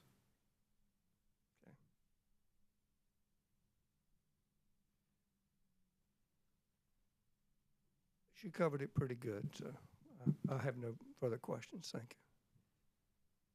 Thank you, Commissioner Caston. Any further commissioner questions? Vice Chair Williams? Thank you, Mr. Chair. Mr. Call, just a few follow-up or clarifying questions. I want to clear the air with hedging. That was something we talked about a lot last year, not as much this year. But in your opinion, it's fair to say that a hedging program does not necessarily lead to a reduction in fuel costs, does it? That's correct. In fact, it may lead to an increase in fuel costs overall. Yes, sir. But even if it does lead to an increase, it could promote stability. It's price stability. It's possible. Possible. Okay. Yes, sir. Regarding the stakeholder engagement that Dr. Feng mentioned in her report last year, I'm curious to know, even in the face of a recommendation to continue the company's practices from last year through this year, I'm curious to know why some level of stakeholder engagement was not conducted. Again, we were just, we review it and discuss it internally. We just hadn't gotten to that point to in the process. I got you, and I'm not trying to press you. I'm just, low risk environment. Everyone's friends here, but a year, that's a lot of internal discussions without some action, in my opinion. Can you give me any idea as to whether or not that's a recommendation that the company actually plans to adopt? We continue to monitor and review Dr. Feng's recommendations, and we're going through that process. Okay. And maybe you don't know, if you don't know the answer to the question, you can just say, I don't know, I'm sort of trained to keep digging. And so determining whether or not you're going to conduct stakeholder engagement with your large industrial and commercial customers, it doesn't seem like that's a lot to discuss and monitor. Either you are or you are not, in my opinion. But I don't know as much as you, so I accept and embrace my ignorance. But if you could help educate me as to whether or not that's something that after a year or plus, whether or not that's something the company plans to embark upon. Yeah, I mean, at this time we have not, but that is something definitely that we can look at going forward. Okay, thank you. That definitely answers my question. I appreciate that, sir. My last question is regarding, again, this is coming from the line of questioning from Attorney Elliott. If I understood his question correctly, he asked you about an opportunity to purchase gas on December 18th of last year, and apparently the purchase was not made. If I misunderstood his line of questioning, tell me. That's fine. It was a lot to try to keep up with. But my question is, if there was an opportunity to purchase gas at a more reasonable price on December 18th, why wasn't that option taken? So that day was just a general day of discussion where we saw a forecast that showed January as being warmer than normal. We can engage in, we're in contact with that Economic Resource Commitment Group, and we have constant communications with that group on prices at all times, all through the day, every day, including the weekends. And so, again, that day was just to mark that forecast for the January came out. But we stay in constant contact with those folks on pricing, as to where the market's going, up or down. And so and they make the ultimate decisions as to far as like, okay, whatever's in the array of assets that they have for generation, again, reliability, affordability, economic dispatch, what's available. So they give us direction as to which, where they want to go for purchasing gas supply. Okay, and I understand all that, and I appreciate you sharing it with me. I'm curious to know what went into the decision not to make the purchase? Like, what ultimately the purchase was not made, if you could help me finish this sentence, because That was just a day in general. That was just like looking at the calendar for January. I can't tell you necessarily what prices we're doing on that day without going back and looking. But that shit was just a general day. That's the day that forecast came out, that we saw January was warmer. It had nothing to do with prices. Okay. Thank you very much, sir. Mr. Chair, that's all I have. Thank you, Vice Chair Williams. Commissioner Thomas. Thank you. So following up here on the forecast, and on that day in December, the weather forecast was for warmer than normal in January, but in actuality, it turned out to be much colder. Is that correct? Yes, sir. So it's kind of like, after the fact questioning when you know something now that you didn't know then. That's right. Okay. Well, so in terms of a stakeholder group and the potential to discuss hedging with the commercial large customers, the type that Mr. Elliott represents, would the company be open to setting up a stakeholder group to discuss hedging with those customers? We can take that back internally, have internal discussions, and see what we can, we can bring about as far as a stakeholder group. Okay, but there's a lot of discussion here about internal discussions, and so my point is actually talking to real customers. Right, we just have to develop something and be able to put something together to present and bring about. All right, and just assuming for a moment that those discussions do happen and that focused on hedging, and let's just assume for purposes of discussion right now, if it is decided that maybe hedging is worth doing, particularly with these large customers, could it also be discussed on the appropriate allocations of costs, if it does turn out to cost, and the appropriateness of those costs being allocated to the commercial and larger customers? Is that something else that could be addressed? That would be in the details of the discussions and just have to be, I guess, worked through. It's hard to say where that would end up in those discussions. All right. And let's see, Mr. Shin, you mentioned the CSX line and the force majeure event, and that's your largest transporter for coal. And that's still going on. Is that getting better, or any status update on that at this point in time? Well, it's not getting worse. We've seen consistent service out of them. So what we do know about the issue is they had a significant amount of miles of their track were washed out heading our way. So they had to redirect all of their traffic on basically the same lines: merchandise, coal, whatever else that they move. So at this point, it's consistent service that we can plan on, and we feel like we're in good shape. All right, thank you. That's all I have. Thank you, Commissioner Thomas. Commissioner Williams. Thank you, Chair Powers. Mr. Call, one more time. Yes, ma'am. I want to ask you about the idea of a stakeholder engagement with large industrial users. Is there a problem? Is there a challenge with that, with the idea of that discussion? We would just have to, again, go back and just to have discussions as, getting things set up, and we haven't really delved into it yet.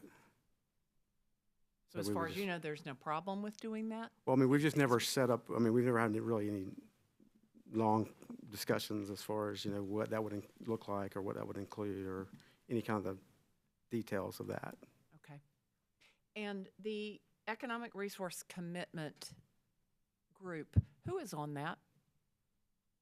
It's just a group within the company that they look at all the different generation facilities that are out, that the company has, and the various fuels that it takes to source it, the availability of those facilities, and I think they get into other details as far as transmission and all kinds of other things that we're not involved in. But they look across the spectrum of the company of the generation fleet.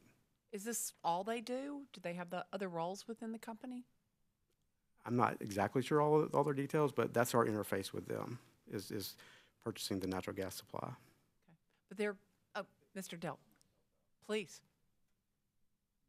That group is really in between the fuel purchasing group and dispatching of the plants, which is conducted by our system control group.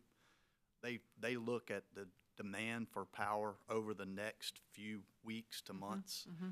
They use forecasting tools to look at what are the demands going to be, what resources do we have, what is our maintenance schedule coming up, and they put together in real time. They do it twice a day on business days, once every weekend on holidays. They come in as necessary if the system changes, and they run an economic resource commitment plan through modeling based upon fuel inputs, based upon unit availability. That plan is then handed over to our system control team to actually operate in real time to constant changes in demand on the system. But they're internal employees to the company. Yes. And is that what they do full time? You can leave your mic on. Yes, that's Okay. pretty much their main function. Okay. And then I think they do some accounting after the fact looks and other items. Okay. You can keep it on. I've got a couple more questions for you.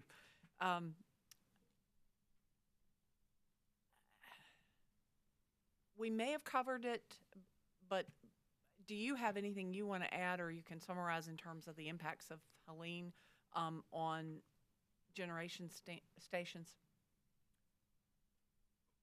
Only that it was a intense, traumatic event. We lost some units down at Urquhart Station in North Augusta, just due to wind and the river impacts. Our cooling water systems got clogged up. Our operators proactively took those units offline to protect those units. Down at our Jasper Station, we actually lost cooling water lines due to a loss of electrical feeds into that. We were able to get working through our electric transmission and distribution folks, get them engaged very quickly. We shut 2 units down proactively to conserve the cooling water that we had at the plant already. And our folks down there worked very quickly to restore power so that we never shut the units down, and we're able to get cooling water reestablished through transmission distribution reestablishment. It was not as bad down in the Beaufort area. It was really up North Augusta and then, of course, Charleston, everything, because we were on the western side of the storm. But the rest of our units rode through it pretty well, and it was really a matter of balancing the loss of all the load we had on the system through the destruction of lines and no load on the system, bringing units offline or reduced in power and then have those units ready to bring back online as the distribution system was getting built back out and customer power was being restored. Is the cost that you incurred associated with those challenges associated with Helene, is that a cost that is within this fuel docket? I don't believe so. That's probably a better question for a further witness. Rates area. Okay. And on pages 8 to 9 of your testimony,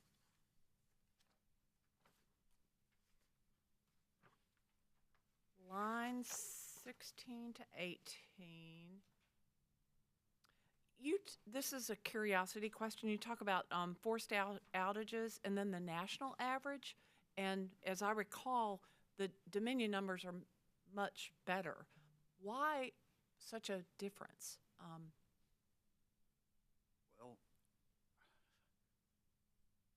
I like to say we do a pretty good job running our system. You know, I think if you go back to our comparisons back on page 17, you know, our natural gas stations, 85%, the average is 77. Those units are available when we need them to run. They're not available when we have outages, of course, but those numbers are going to fluctuate. If you go down to the coal units, you know, we're about at average. Right. We had a couple of large outages down at our water station, dual unit outage down there to do inspections and testing. I can't say why we're better, but we're proud of the fact we had a good year last year, but I don't want to get too far ahead because it could change next year. It's an average number. We feel we had a really good year running our units last year. And I didn't go back and look at a previous docket. Is this kind of excellence something that has been a standard in the past, or is this a unique feature this year? I think we had a really good year, but like I said, you know, we've had years in the past where we did have a problem with the unit and it's out for a while, and those availability numbers are going to be lower during those periods of time. Thank you. I appreciate it. No further questions. Thank you. Thank you, Commissioner Williams. Commissioner Caston. If I could follow up on that, Mr. Delt, relative to the, you know, you don't know why y'all are as good as you are, or relative to the national average.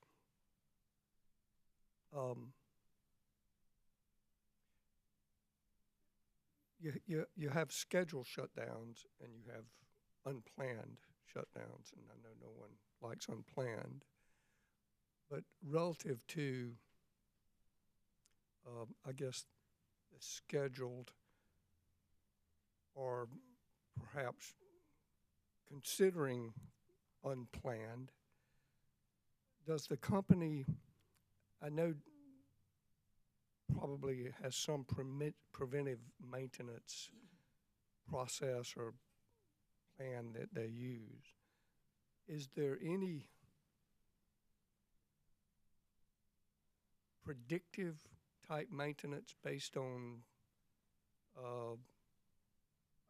I don't know what you monitor on that, like on pumps, you know, it might be heat, vibration, you know, such as that. Is there anything such as that the company does or considers?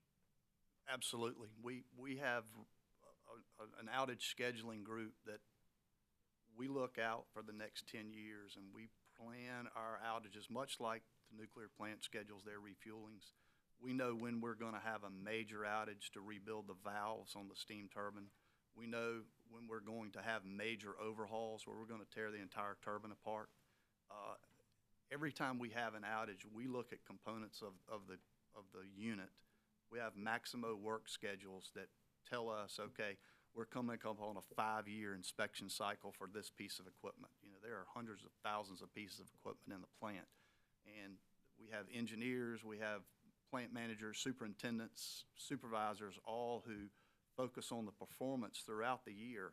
But during our outages is when we really focus on inspection cycles and look at various components. And that's when we're doing our planning for the next big outage coming up, so that we'll have all the parts, all the pieces we need, plans made, contractors lined up for the next outage cycle. You know, I've got plant managers who say they're so glad sometimes to finish one outage, but as soon as you finish one outage, you're really getting prepared for the next one. But based on the physical things you see during that outage, as well as the operating performance while the unit is running. Okay. Constantly looking at equipment. We have vibration analysis going on all the time. We test our generators, various testing measures when they're offline. Well, that's really what I guess I was asking more of, because again, I don't know what all parts you have. I mean, maybe on a very high level I might, but I was thinking in those terms. Are there, I don't know, PLCs or some devices that monitor things, that track data and look at amperage rising, or such as that? Are those type things in place also? Absolutely. The control room operators are constantly monitoring various equipment. They have screens that they can dive into and get deeper and deeper to see, say, the vibration on a pump. And if it starts elevating, they may take that pump out, put another pump in service, say you got a backup pump, take that one out of service for our mechanics to come in the next day to do an inspection to try to predictively or proactively make a repair to that pump before it catastrophically fails. Well, thank you. That sounds good. I appreciate it. Perhaps that might be why at the present some of those numbers are good, but I also know that Murphy's Law always prevails. That's why I don't like to talk I about it understood too why much. you were saying what you were saying. I get it. Thank you. Thank you, Commissioner Caston. Mr. Anselmo, any redirect? Potentially, Chair Powers, but before we get to that, Mr. Elliott read into the record in this proceeding certain portions of Dr. Fang's testimony and report from the 2024 fuel proceeding. So accordingly, Dominion requests that Dr. Fang's testimony and full report be entered into the record, because upon review, the Commission will see that there is no requirement that a stakeholder engagement process is part of the recommendations from Dr. Fang. And this report has been available to all parties. It was, everybody in this room was a party to the 2024 proceeding. And pursuant to Reg 103-847B, we're entitled to its submission. Is there any objection by any party? No, sir. No objection. You're entering it now as exhibit number 5. Yes, I believe we are on 5. And then, Mr. Call, couple questions. Is financial hedging a market-based product? It is not. How is it? How are the costs accounted for then? From a financial perspective, it depends on what kind of instrument you're getting into. If you buy just a straight-up financial hedging contract, you would pay for that contract right then. There's options, but it goes through the normal accounting process, but there is... But the company buys those contracts and options through a third party? Through a broker. Does Dominion control the price of those contracts and options? We can make the decision on the purchase price level, but we have... The company doesn't set the price? Well, we enter into the contracts at certain price. You know, we would identify a price. Gotcha. Thank you. That's all I have. Thank you, Mr. Anselmo. All right, gentlemen, you can stand down. Next witness.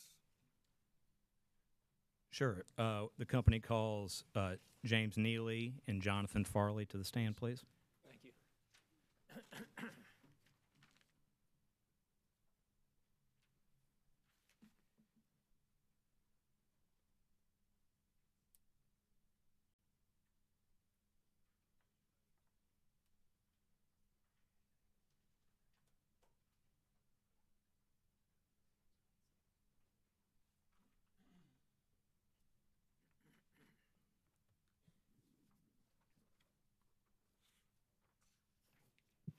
Gentlemen, if you would raise your right hands, please. Do you solemnly affirm the testimony you're about to give will be the truth, the truth, the whole truth, and nothing but the truth? Thank you. And I have switched podiums, and now over here. But Mr. Neely, could you please state your full name for the record?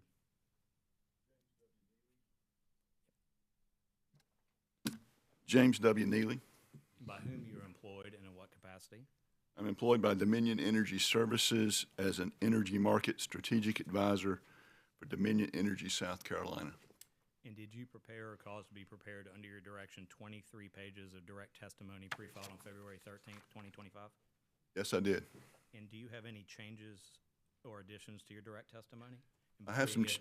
before you get there, actually, please go ahead.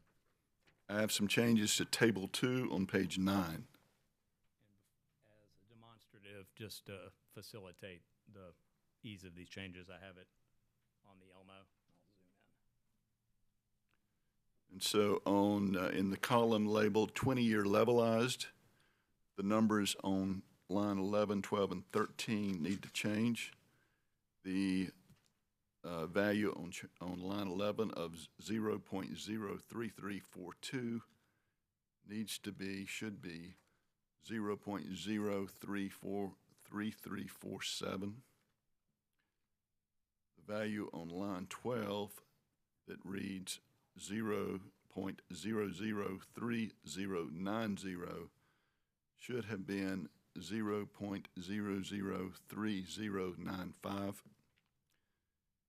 And the value on line 13 that reads 0.03651 should read 0.03656. Thank you, Mr. Neely. And do these corrections in any way affect or alter the terms of the settlement? They do not. And were these numbers, as corrected today, the figures used by company witness Farley to compile his exhibits? Yes, witness Farley used the correct number. Thank you. And if I asked you all the questions contained in your pre-filed testimony subject to the corrections today, would your answers be the same? Yes, they would. Thank you. And Chair Powers, I move Mr. Neely's pre-filed direct testimony as corrected this morning be entered into the record as given orally from the stand. Mr. Anselmo, by your questioning, are you saying that the change in these numbers does not affect other numbers or any final numbers? That's correct. We just had an issue with a draft, the red line sticking. The pre-filed direct testimony of Mr. Neely will be entered into the record as if given orally from the stand with the corrections. Thank you. And Mr. Farley, could you please state your full name for the record? Jonathan T. Farley. And by whom are you employed and in what capacity? I'm employed as a regulatory analyst for Dominion Energy Services Incorporated at Dominion Energy, South Carolina. Thank you. And did you prepare or cause to be prepared under your direction 16 pages of corrected direct testimony pre-filed on March 6, 2025? I did. And if I asked you all the questions contained in your corrected direct testimony here today, would your answers be the same? Yes, they would. Chair Powers, I move the pre-filed corrected direct testimony of Mr. Farley be entered into the record as if given orally from the stand. The pre-filed corrected direct testimony of Mr. Farley will be entered into the record as if given orally from the stand. Thank you. And Mr. Farley, did your corrected direct testimony include exhibits labeled as follows, JTF1 through JTF5? It did.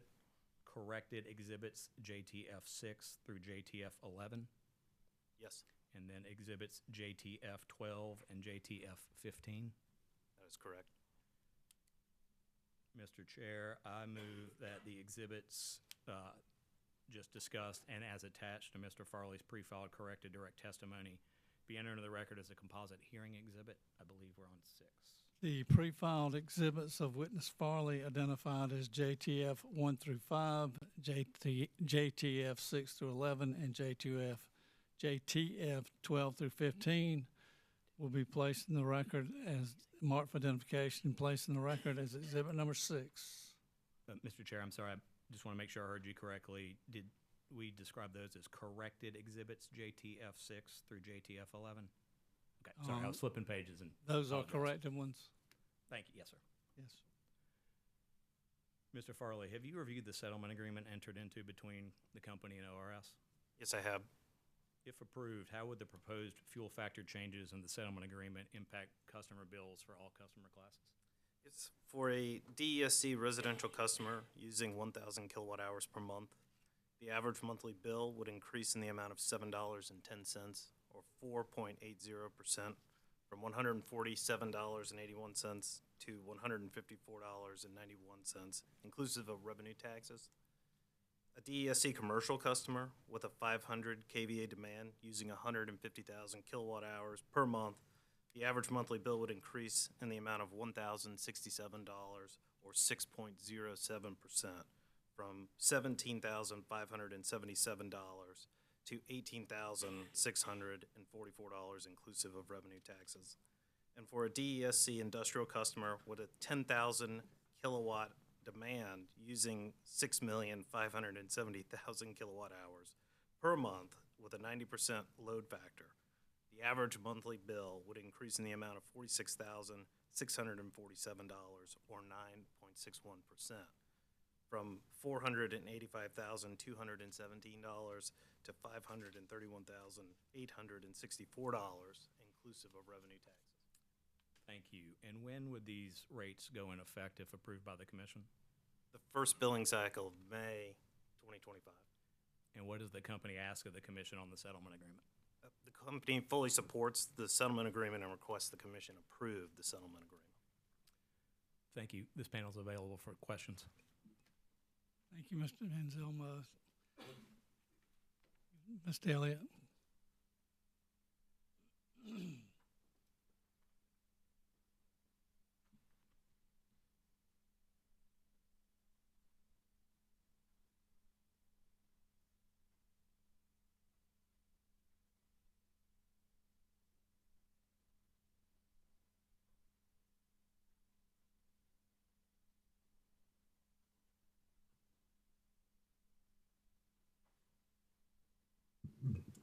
Mr. Farley.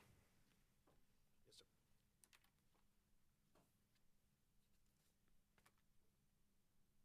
So as I understand, your role in this matter is that you sort of compile all the data that's provided you by the other witnesses who have testified, or perhaps your staff and other Dominion staff, and you make an analysis as to what the fuel rates will be for a given year. Is that generally correct? Yeah, that's correct. All right. And then drawing your attention just to your first exhibit, you compile in Exhibit 1 in this docket,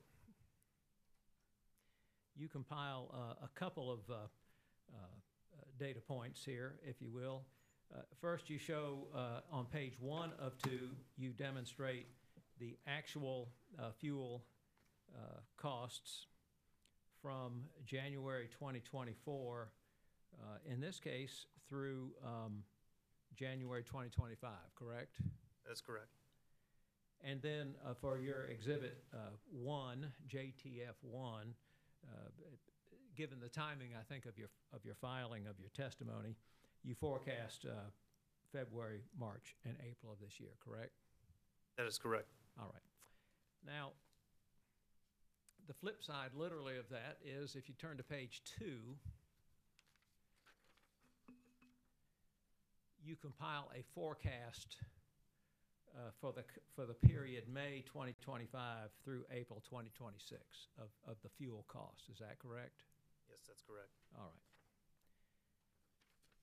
Now, this is at least your second appearance. It may be more. I didn't go back and look, but you testified in 2024. Do you recall that?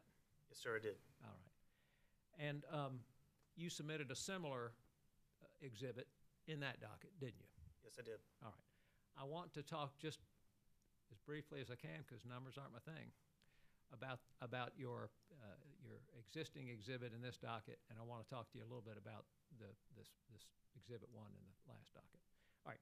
So drawing your attention to January of 2025, the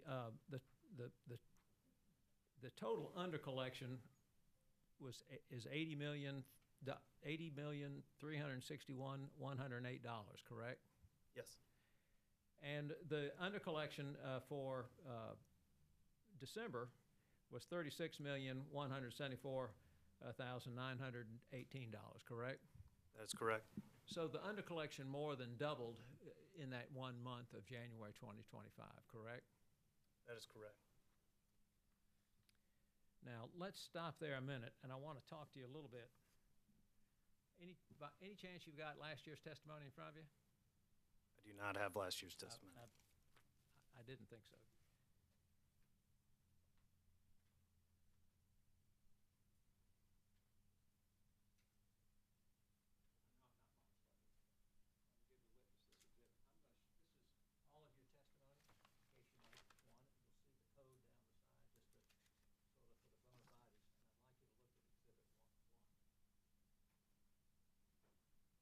Could we we put that on the Elmo, or does council have copies for the commission and the parties so we can?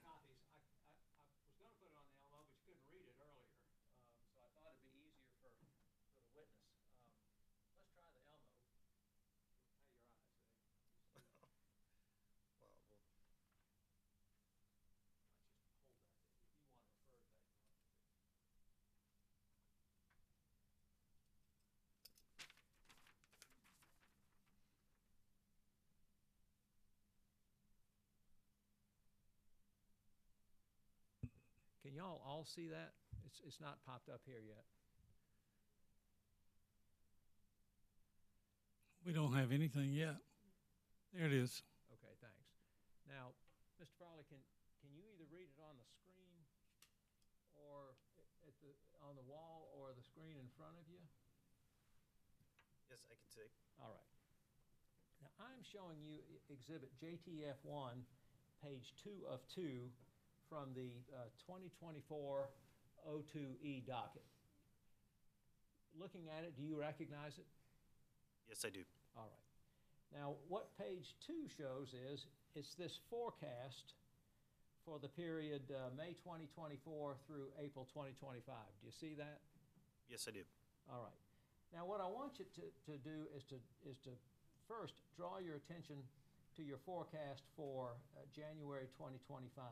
Again, this is last year's forecast for January 2025. Do you see that column? Yes, sir, I do. Now, drawing your attention to the fossil fuel costs, do you see where you forecast $40,355,000 in fossil fuel costs? Yes, sir, I do. All right. Now, just generally, and correct me if I'm wrong, but as I understand it, when you or your department prepare this forecast, there are a number of factors, but one of the factors is what is considered normal weather. Is that correct? Normalized weather? Yes, that is correct. All right. And so what you anticipate in your forecast is for January of 2025 that the company will incur about $40 million in fossil fuel costs, correct? That's correct. And there are lots of factors, but we heard about the weather, and so I'm going to focus your attention on the weather. You can talk about anything you want past the weather, but if the weather is colder, those costs would be higher, probably, correct? To a degree, yes. Okay. If the weather is lower, than normal, warmer than normal in January, would those costs to a degree be lower? Potentially. Okay. But is it fair to say that when you appeared before this commission about a year ago in docket number 2024-2E, you on behalf of the company were anticipating that your cost would be approximately $40 million? At the time of the 2024 hearing, yes. Okay.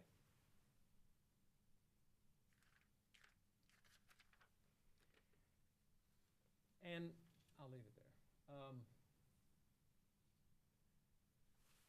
Would it be fair to say that to some degree, the $40 million in cost would constitute a baseline cost that you might expect for January of 2025? I would not. All right, now explain that, please. So the forecast, just to correct the record from earlier, I believe that you asked whether or not the forecast was a 9-month actual, 9 plus 3 essentially budget, and that's not correct. So the forecast takes into account actuals from January 2024 through January 2025, and then forecasted rates from February 2025 through April 2026. Okay. The fuel strip that is used in order to calculate projected fuel costs in any given hearing is the NYMEX indexed. So the fuel strip that was used to calculate this forecast in 2025 is higher than the forecast that was used for gas pricing and coal pricing in 2024. So when you look at my exhibit JTF2 in both this docket and last year's docket, you'll see that the fuel rate, the factor that's calculated, is comprised of both a component that looks at expected fuel costs through May 2025, or in last year it'd be May 2024 through April of 25, and this year May 25 through April 26. That is one component. And then the under collection based on the actual experience of the company from January, or from, May of 24 through April of 25. The under collection or over collection is then also included in that factor. So, and those are outlined in JTF2 under the projected data in number 1, the over-under collection in thousands in number 2, and then ultimately the base fuel cost component in cents in number 3. Thank you. Now, keeping your eye on the your 2024 forecast and looking at your Exhibit 1, page 1 of 2 in this docket, is it fair to say that your actual costs beginning in May through May 2024 through January 2025 were higher than your forecasted cost? I can't definitively say that. I would have to go and make a comparison. Well, let's compare with what we got. According to your exhibit from last year, you anticipated a fossil fuel cost of $28,625,000 for May 2024. Do I read that correctly? That is correct. And then looking at your Exhibit 1 in this docket, you actually, Dominion actually incurred $33,446,000 in those costs, correct? Yes, sir. So if you look across the columns in your Exhibit 1 from last year where you're forecasting the cost, and your Exhibit 1 in this docket where you show the actual costs from May 2024 through January 2025, your actual cost, Dominion's actual costs, for good or for bad, were higher than what was forecasted. Is that a fair statement? Subject to check. Okay. I'll agree with you. Now, I'd like to come back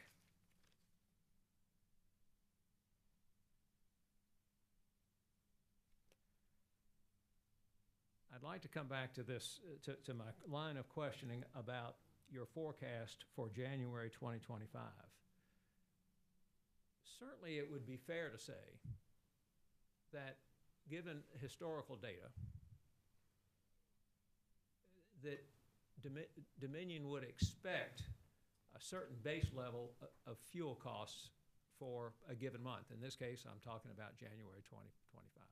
That would be a fair statement, wouldn't it? The company doesn't engage in speculation as it relates to expected cost of fuel. That's why we use the NYMEX dollar figures, because those are prices in the market that can be transacted on at that time. So when we create a forecast, it is a snapshot in time. So our 2024 forecast was submitted using the best available data at the time based on the market rate. Fine. Isn't that based same on for this year. Electric generation? Isn't that premised on a certain amount of electric generation?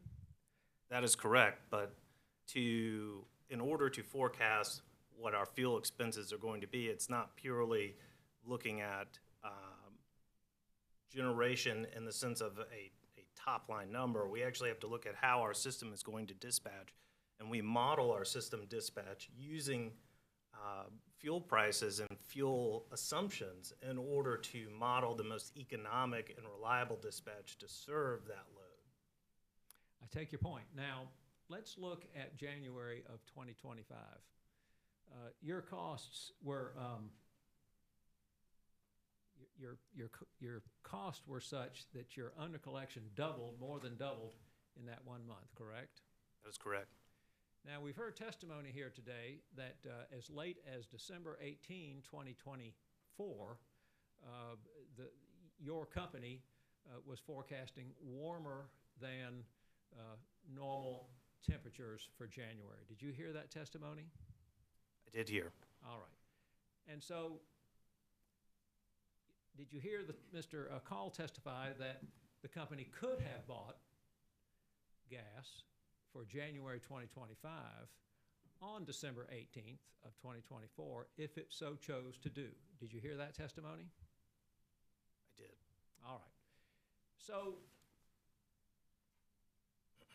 wouldn't it have been possible then for, well, let me ask you, if the weather forecast for January was warmer than normal, then you would be prompted to think that your fuel needs might not be as great, correct?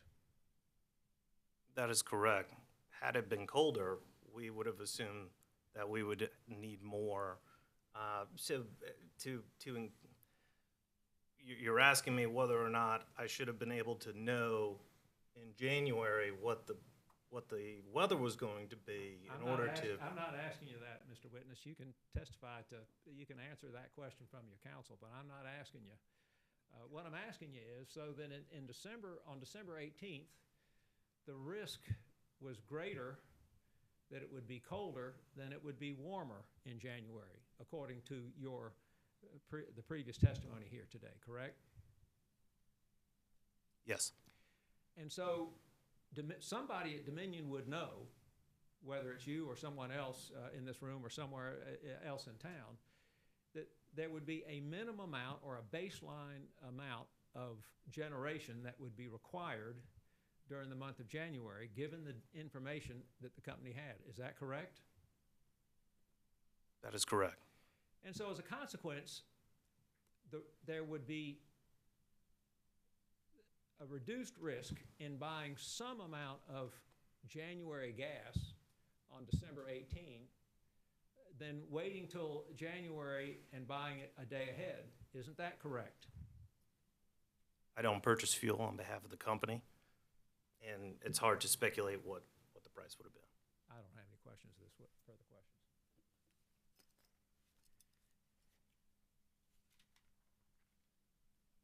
I'll leave this up here in case somebody needs it.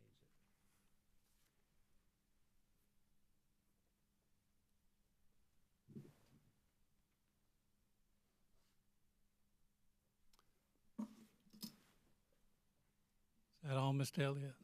I beg your pardon. I'm sorry. I thought I said I had no further questions. CMC Steel, South Carolina. Any questions? No questions. Thank you.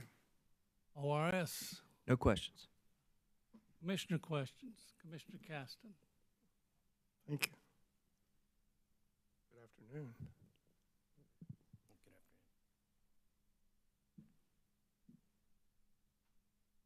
I guess, Mr. Farley,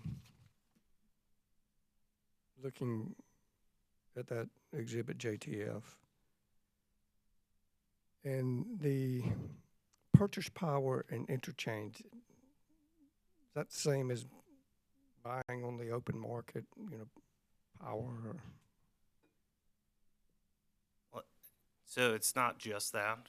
The interchange received is purchase power, though, includes solar generation that's purchased through PPAs, and then also GenCo or Williams Station generation is collected through as purchase power. It's a separate entity. So kind of all of those, PPAs, GenCo, and open market? Yes, sir. Okay. And, looking at January 24 to January 25, did the math right, that was about 176 million. February 2025 to February 2026, about 247 million, and that's roughly about $71 million difference increase. Is that correct? Yes, sir. And if I did the math right, and all bets are off on that, that would be about, you know, a little less than 50% of, I guess, the total $7.10 increase. Care to gamble on that one? Is that? and you don't have to do it right now, but No, I think if you would to see the impact of the under collection on the current rate, that JTF2, my exhibit JTF2, shows that, and we won't break out the calculators, but of the factor, 0.355 cents comes from the under collected balance. So of the 3.612 cents that's being proposed, 0.355 of that is the current and projected future under collected balance for the period of May of 2024 through April of 2025. I see why you have your job. You're good at that. I guess my question, just to try to understand it, because I didn't see anywhere in your testimony that explains, you know, really why is that higher? I mean, was it due to scheduled shutdowns and you had to purchase more power? I mean, what were the causes? Do you know? Yeah, the primary drivers for the increased fuel factor this year over last year really comes down to the projected expense for fuel in the future. With the NYMEX gas, last year, to put it in perspective, last year the average cost per decatherm that was forecasted was $2.76 a decatherm for gas. For this same period moving forward for 2025, May 25 through April 26, the projected average cost per decatherm is $3.66. So that's a big driver for our fuel costs.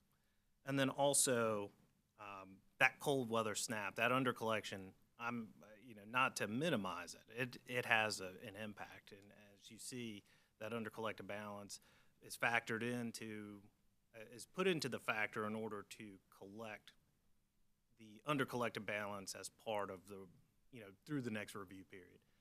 But the big driver is going to be our projected fuel expense. And ORS gets all that information and does a deep dive into all that. Yes, sir. We provide ORS with monthly work papers, along with the report that's filed monthly with the PSC. They get the details from our accounting folks and our financial people as well. All right. Thank you. Mr. Neely? You can turn it off. I have no questions. Yeah. I'm just going to say thank you. Yeah. Any further commissioner questions? Mr. Chairman. Commissioner Belser. Mr. Farley, I probably should have asked this of someone earlier, and if you can't answer, that's fine. But Dominion contracts for a certain amount each month, do they not? Firm contract of gas? For fuel purchasing? Yes, for gas purchasing. To the best of my knowledge, I am not a procurement You're not expert. the right one. Okay. Thank you very much. Thank you, Mr. Chairman. Thank you, Commissioner Belser. Commissioner Williams. Thank you. Thank you, Chair Powers. Mr. Farley, I just wanted to circle back on something I asked a prior witness, and that is, would the cost associated with Helene be in this docket at all? No, ma'am. Okay. Thank you. Thank you, Commissioner Williams. Any further commissioner questions? Redirect. All right, sir. You may step down. That concludes the company's case. Thank you very much. Looks like we have two panels for Office of Regulatory Staff. I think this may be as good a time as any to break for lunch. And if we could come back at 1:30, is that enough time? All right, we're in recess. Thank you.